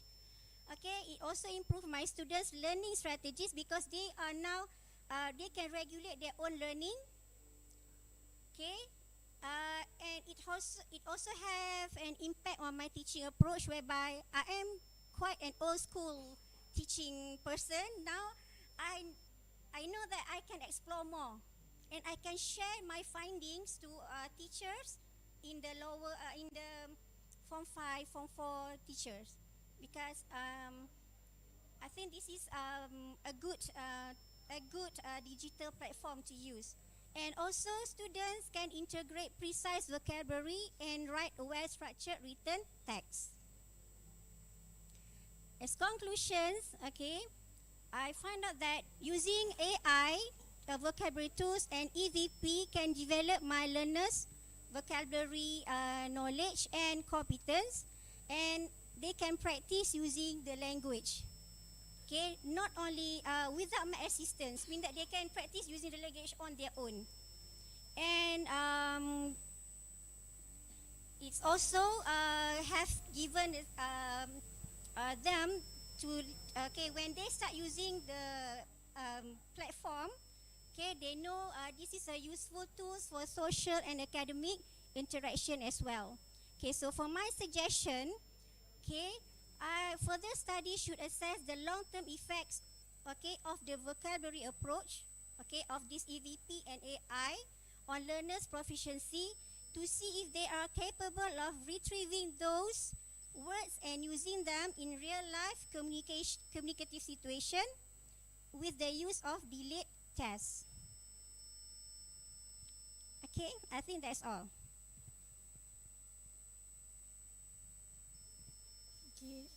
Thank you for your presentation. Cuma satu saya nak you recall balik because along the way, sorry, I was a bit lost. The digital part of your the whole thing ada penggunaan AI tadi you cakap. Digital part of your lesson ni, can you please recall balik which part is the digital part? The use of digital, The magic AI. There are two. The other one is EVP, English Vocabulary Profile. That's also a digital part. And the other one is the magic AI. Magic AI vocabulary based text generator. When you showed us the whole process tu kan, daripada apa tadi tak panggil cycle, implementation 1 until 8 kan. Kalau untuk pengetahuan yang lain kan, macam action research, that is what we want to see. We want to see the journey tu kan. And then you include your observation and your reflection. Tu yang kita nak dengar, sebab some of you kat sini maybe you just explain and then only hasil. You just explain what methods you use and then ni hasil. Actually kita nak ada a bit of detail dari segi macam tu, reflection and observation tu. Terima kasih. Itu je. Meaning that what I did was right. Dari segi when you present in detail the journey and especially the observation part and the reflection part tu lah. Itu maksud saya. Terima kasih. Alright, thank you.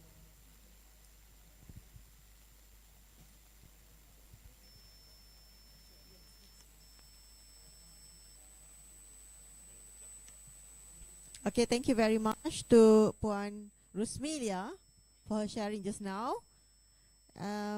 Okay, Alhamdulillah. So we have come to the last presenter. Pembentang terakhir merupakan pembentang berkumpulan. Mereka akan membentangkan satu tajuk yang saya kira agak menarik juga.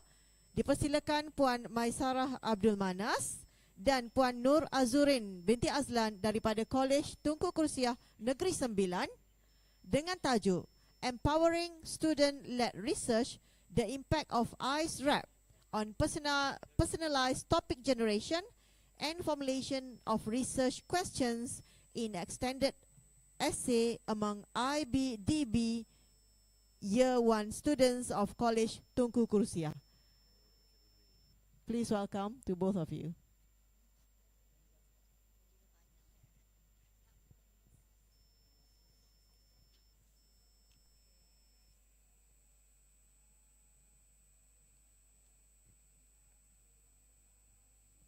Okay, Bismillahirrahmanirrahim. Okay, finally come to the end. Okay, alright. Okay, so one of the 7 habits of highly effective people is to begin with end in mind. So before I start, I would like to ask 2 questions. How many of you believe that our students should use AI in completing their assignments? Any of you? Okay, if you believe so, how are you going to make sure, okay, they follow the academic honesty policy, especially on plagiarism? Okay, Assalamualaikum and very good afternoon or good evening to honorable judges and members of the floor. Okay, so my name is Maisara and this is my friend Puan Azurin. So we are from Kolej Tunku Kursiah. So we are teaching International Baccalaureate Diploma Program or IB Diploma. So have you ever heard about this program before? Okay, so IB Diploma is actually a pre-university. We prepare the student to study abroad. Okay, mostly student goes to UK, US, or any other parts of the world. Alright, so most of our students are JPN scholars, and some of them are self-sponsored students. Alright, so maybe I think you are familiar with A-level more, right? Okay, so A-level also prepares students for overseas. But what is the biggest difference between A-level and IB? Okay, so for IB diploma, we do have various aspects of assessments. Okay, one of them is extended essay. Okay, what is extended essay? Okay, extended essay is like a mini research. Okay, students need to write a 4,000 words mini research or extended essay, we call it EE, before they complete their IB diploma lah. Alright, so that is the difference between IB and A-level. For A-level, they are more focused on the examination. So students need to choose the topic on their own, and they have to choose subject which they interest. Okay, so we open to the student to choose the subject that they like. Okay, so actually we are in the 9th cohort. In 2024, okay, we have been doing this for 9 years. Alright, so what is the difference before AI era and now? Okay, so from 2016 to 2022, so actually we create something so that for student can get the idea, the topic. So student, we do traditional methods such as brainstorming using sticky notes and Google. Okay, so one of the challenge for students is to get the topic itself. Okay, similar like us, if you want to do like a proposal for our master or PhD, one of the challenge is to find the topic. Okay, so we helping students to find the topic and research question for their extended essay. Okay, so moving on to so before that, this traditional method is useful. However, they are limited. Okay, they're lacking of critical thinking in their writing. Students tend to write more descriptive.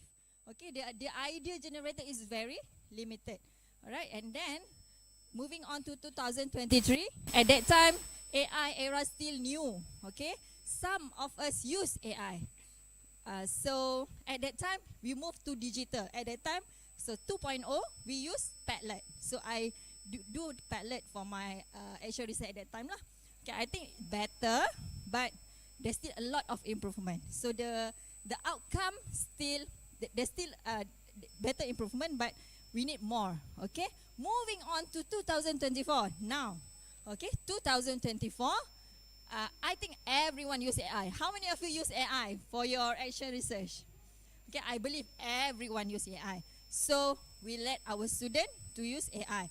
They can use any AI they want, but mostly are using ChatGPT.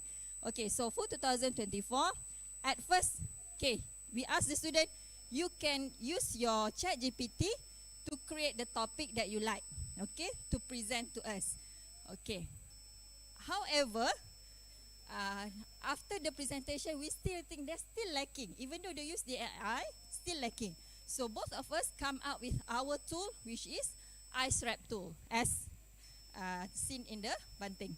Okay, what is IceRap tool? IceRap tool is one of the guided and structured, okay, method to guide student how to use AI, okay, for their extended essay. So now, as I explained before, so the problem statement, there are 3. So lacking of engagement. So in like the traditional method just now, okay, so they're using AI, but they're overwhelmed with the information because too many information. They don't know the direction. Okay, it's too much. And the last one is critical writing. Students tend to don't know how to write more critical. Okay, comes to our research objective. Okay, we want to explore the impact of AI-generated prompts on student engagement, motivation, and critical thinking during the research process, particularly in selecting topic and developing research questions. So we focus on 3 items or 3 elements: engagement, motivation, and critical thinking based on our problem statement, and we focus on how to find the topic and RQ only. Okay, I'll pass to my friends. Okay. Hello.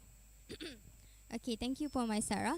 So for the next one is for the research methodology. So basically the methods that we use in conducting our action research is divided into two. For the first one is which are data collection and also data analysis method. So one of the method that we use for data collection was questionnaires, and data gathered from this method is analyzed through descriptive statistic, where percentage from it is presented in a form of pie chart. So the reason why we use this method is because we want to identify the patterns generated from students' responses. Okay, and the other methods that we use for data collections are interview, classroom observation, as well as peer review feedback. So why did we use these three methods is because we want to have a whole-rounded understanding, okay, of the quality of the three aspects that we are studying about, which are the student engagement, student motivation, thank you, as well as critical thinking. And data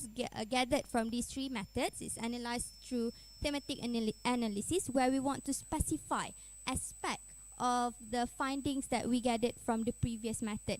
For example, in one of the elements that we are looking for, which is student motivation, how did this ISRAP affect students' motivation? So through questionnaires, we discovered that most of them claim that this tool helped with their motivation, but we have to carry out the second or the further test to find out in what ways did this tool help them in their motivation as claimed. So this is just to exemplify what I said before, which will be explained further after this. Next. So this is the summary of all the methods and stages involved in which we employ the Chemist and McTaggart 1988 classroom action research model. Okay, so for the first one, which is during the planning stage, okay, both of us, as mentioned by Paul and Masara just now, we brainstorm what were the potential challenges, okay, faced by these IBDP students. Because for your information, these IBDP students, year 1 students, they are just 18 years old. So it is a process of them transitioning between the secondary school landscape, the SPM, KSSM curriculum thing, before shifting to university level. So this extended essay is just a reflection of the thesis thing, where they have to write produce 4,000 words essay, and they even have to go undergo viva voce stage at the end of their writing. So this is something that is overwhelming to them. So that's why at this stage we want to identify what actually hindered their progress in selecting the right topic and formulating the right research question. Okay, and after that only we introduce what are the quality of the research question, as well as introducing AI prompting skill. Okay, and only after that we design this tool, we discuss and design this ISRAP tool. And in the second stage, which is the acting stage, this is the phase where we introduce the tool, okay, to the students. We guide them on the steps on how to use this tool, okay. And then they were given 1 week, okay, not just in a one session. In fact, we do this for 2 slots, right, Puan Sarah? Okay, we did this in 2 slots, and they were given 1 week to explore and play around with this tool before they came back one week after that and present their finalized RQ. And when we are doing this stage, we also add on something new, which is peer review. So while they are presenting their finalized RQ, we even incorporate peer review analysis. Okay. For the next one is questionnaire, feedback analysis, and interview, where we also have data collection stage at this one. Like I mentioned before, this is to complement all the findings gathered from the previous methods. And for the last one is during the reflecting stage, is basically we review and analyze all the responses gathered from the methods that we used before. Okay, next. So research findings. Like I mentioned before, the main aims of our research is basically to find out the effectiveness of ISRAP on 3 aspects, which is student engagement, student motivation, and critical thinking, on students' selection of topic, research topic, as well as research questions formulation. So for the first aspect, let's see how does this ISRAP affected their engagement. So the effect of student engagement can be seen from 2 aspects. So the first one is high participation rate. So we did a questionnaire in which we asked them the frequency of their participation with this tool, and their responses fall to two categories, which are always and often. Okay, and when we do further tests, why didn't all of them choose always? Is because some of them felt the tendency to have direct reference to ChatGPT instead of using this iStrap as an intervention tool. Okay, so they prefer to direct refer to ChatGPT or other AI tool. Okay, and the second one, apart from this question, we also want to analyze the quality of the participation that they had with this tool. So we further ask another question, which is how often did you modify or adjust the prompts generated by ChatGPT? Okay, and this also falls into two categories only, which are frequently and occasionally. So this also suggests the fact that they frequently or occasionally modify or adjust the prompts generated suggests a critical engagement, that they are exploring and playing around with the tools. Okay, so that is our findings for the first one. For the second aspect, which is student motivation,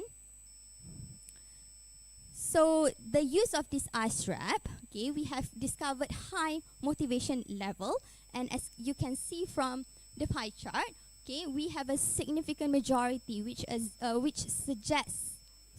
agreed that this tool had motivated them to explore new ideas for their research topic. Okay, and the second one,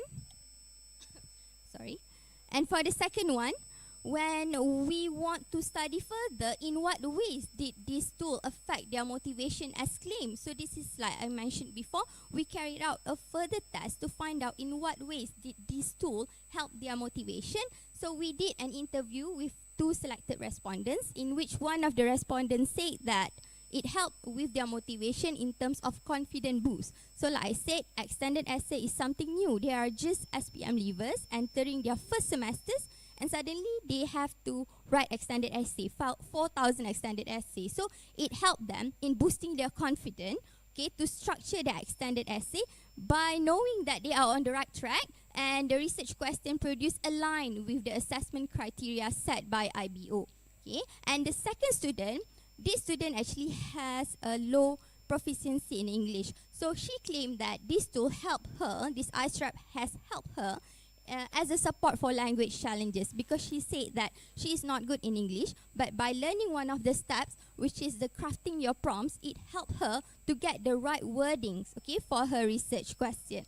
Okay, thank you. For the last one, findings for our last aspect, which is critical thinking. So to get an analysis of, or to get findings for this one, we reviewed it through the peer review, as well as the quality of the final research question formulated by the students, okay, through the presentation part. So the two main things that we discovered is the structured framework for analysis. So what does this mean is that from our comparison, okay, we compared the before and after. That means what did the student had in mind before the introduction of this iStrap, and what did they produce after the introduction of this iStrap. Surprisingly, in the beginning, most of them just had a specific title only. Like they don't even have idea of what are the RQ that they need to come up with. But after the introduction of this iStrap, not only they have selected the topic and formulated RQ, they also have the whole structure, detailed outline of the whole essay. So the one that I presented to you is an example from belonging to a student. Generally, in the beginning, she said she wanted to do an extended essay in world religion about zakat. She said, "Teacher, I just want to do zakat, but I don't know which aspect of zakat that I wanted to focus on." So I asked her to send. I asked all of them to send a screenshot of their conversation with ChatGPT. So this student has 19 to 20 times that she adjusted and modified the prompts. And now, not only she had come up with a good RQ and topic, selection of topic, she also had a complete detailed outline of the structure of the research. So this is what I meant by structured framework for analysis. And the next one is iterative refinement of research question. Okay, so surprisingly, this tool also enables dynamic engagement of the students. Okay, by understanding the key components of RQ. So these tools has not just helped the student to formulate RQ, but also to understand the key components that they need for their research. Okay, so that helped the critical thinking. Okay, so this is just an example, okay, of the initial RQ that they have. Like this one, this student is doing biology. So she intends to study the effect of genetic factors to improve on her vocal quality, because she was thinking, why does she has suara yang garau? Does she follow her mom? Or so this is the outcome of the RQ from the introduction of our ISRAP. Next. Okay, so this is just some kind of feedback, okay, that we gathered from our students. So next, last one. So reflection. So to what extent, okay, the extent of effectiveness of this ISRAP tool in topic selection and formulating research question, it is to a large extent that it is effective. However, we don't deny that there are other factors affecting the effectiveness of this tool, such as algorithm of the AI tool used. So most of them use ChatGPT. However, during the presentation part, we discovered that some of the RQ produced are not that analytical, okay, not that fitting the assessment criteria. So when we did further assessment, actually these students did not log into their ChatGPT account. Okay, so they just anonymous. Okay, so it actually affected the quality of the response generated from the ChatGPT. The second one is the prompts. Some of them did not use the right prompts, so that's why they did not get the right research question. Okay, and the next one, some of them even went extra mile while by consulting the teachers. Okay, so once they already have their suggested prompts by the ChatGPT, for example, so they consulted with the teachers as well. And the last one is the accessibility. Actually, in the file that we just shared, initially when we created this ISRAP, to make it easier for them, we actually produced a sample of like worksheet for them. But some of them find it hard to be accessed because it's like it contains a few sheets of the papers to help them. So we have improvised actually in the terms of card them that there to help them to use this tool more effectively.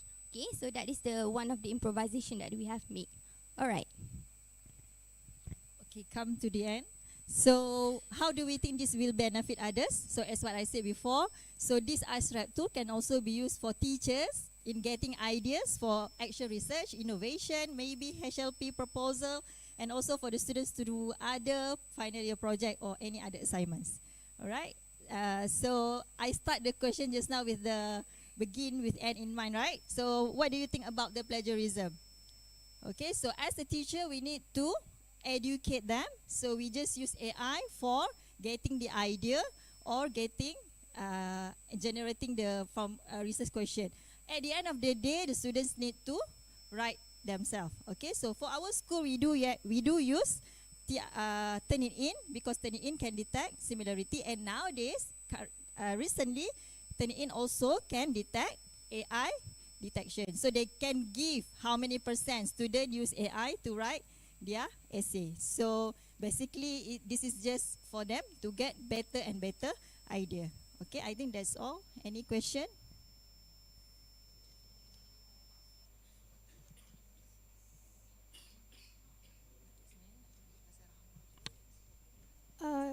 Just one question. You have tested, I mean, you are using this for your College Tunku Kusya punya IB program. Yes. Right? Have you used it outside? Not yet, because this because the those who are ISRAP taking too. IB normally those are who are really good, can? The IB students are those who are really good, can perform really well, can. So I wonder whether the steps can be used for those students who are weak or who are not that. Who are weak. As part of their macam essay writing. Just trying to. Tapi cuma you punya ni we have to go through, kena faham. But it's a good thing. Maybe I can ask you a little bit on ISRAP kalau tak ada masa. Ya, itulah. Takut diorang tak ada masa.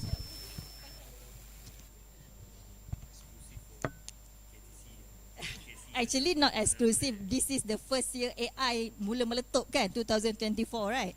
So kita tak boleh assume yang semua student pandai guna. So kita kena guide. So kalau kita tengok ICERAP tu dia macam walaupun dah keluar prompt, so the E part student kena evaluate balik. So bila time dia evaluate tu, is this topic doable? Because student need to do within 2 years only.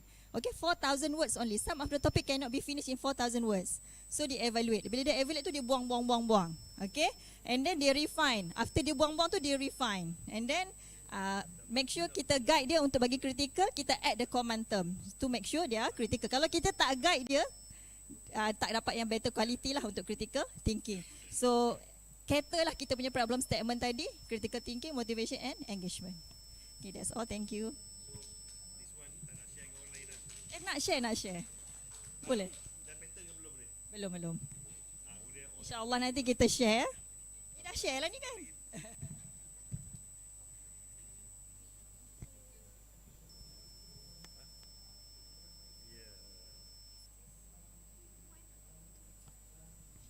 Alhamdulillah, dengan berakhirnya pembentangan daripada pembentang kita yang terakhir, maka sesi pembentangan telah pun tamat. Itu dia, wajah-wajah kegembiraan terpancar di setiap ahli daripada kita. Okey, terima kasih saya ucapkan kepada semua pembentang. Terima kasih, skala penghargaan juga saya ucapkan kepada panel penilai yang begitu bersemangat menanyakan soalan. Jadi sekarang tibalah masa untuk sesi penyampaian sijil penyertaan kepada semua pembentang sebagai penghargaan di atas segala sumbangan dan perkongsian yang diberikan. Oleh itu, saya dengan segala hormatnya menjemput Yang Berusaha Dr. Ahmad Aziz Izwadi bin Abdul Wahab diiringi oleh Yang Berusaha Dr. Nazatul Akmar binti Mukhtar dan Yang Berusaha Encik Muhammad Khairi bin Lukiwan untuk menyempurnakan penyampaian sijil kepada semua pembentang. Majlis mempersilakan.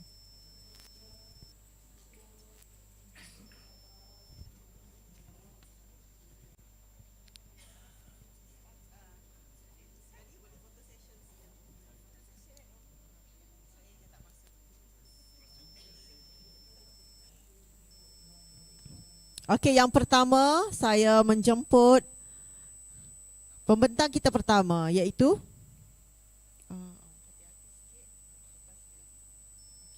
saya menjemput Puan Masyitah binti Hamzan. Dipersilakan.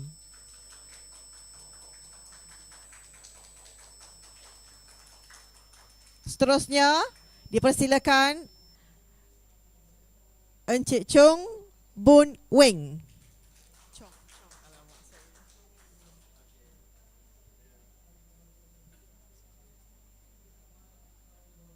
Seterusnya dipersilakan Puan Lim Wei Li.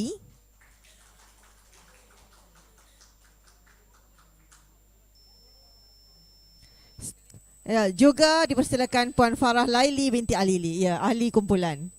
Ya.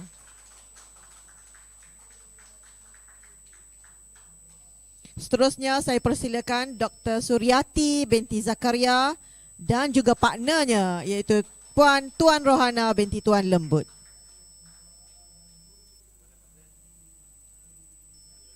Jemput partner terus. Kita packagekan sekali ya.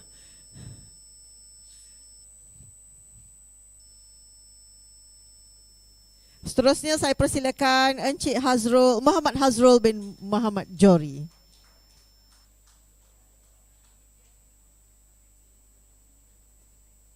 Ambil gambar sekali.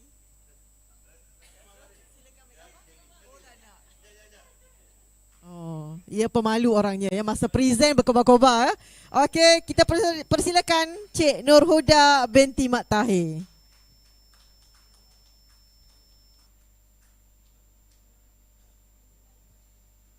Seterusnya saya persilakan Puan Nur Ain Syuhada binti Atam.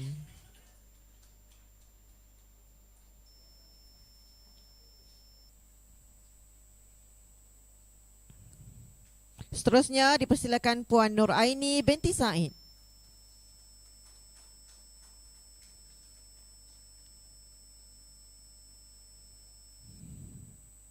Penerima seterusnya dipersilakan Puan Rusmilia binti Rusti.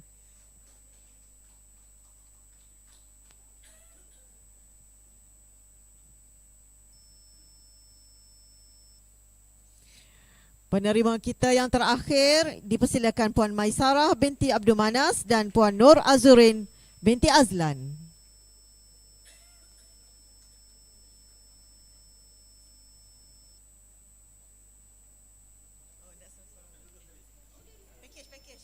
Kita packagekan sekali ya.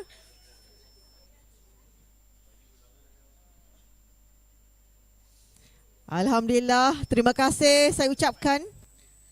Terima kasih saya ucapkan kepada semua panel juri kerana sudi menyempurnakan penyampaian saja tadi. Maka dengan itu kita sudah sampai ke penghujung jalan. Pucuk delima payah ditemu, mengharap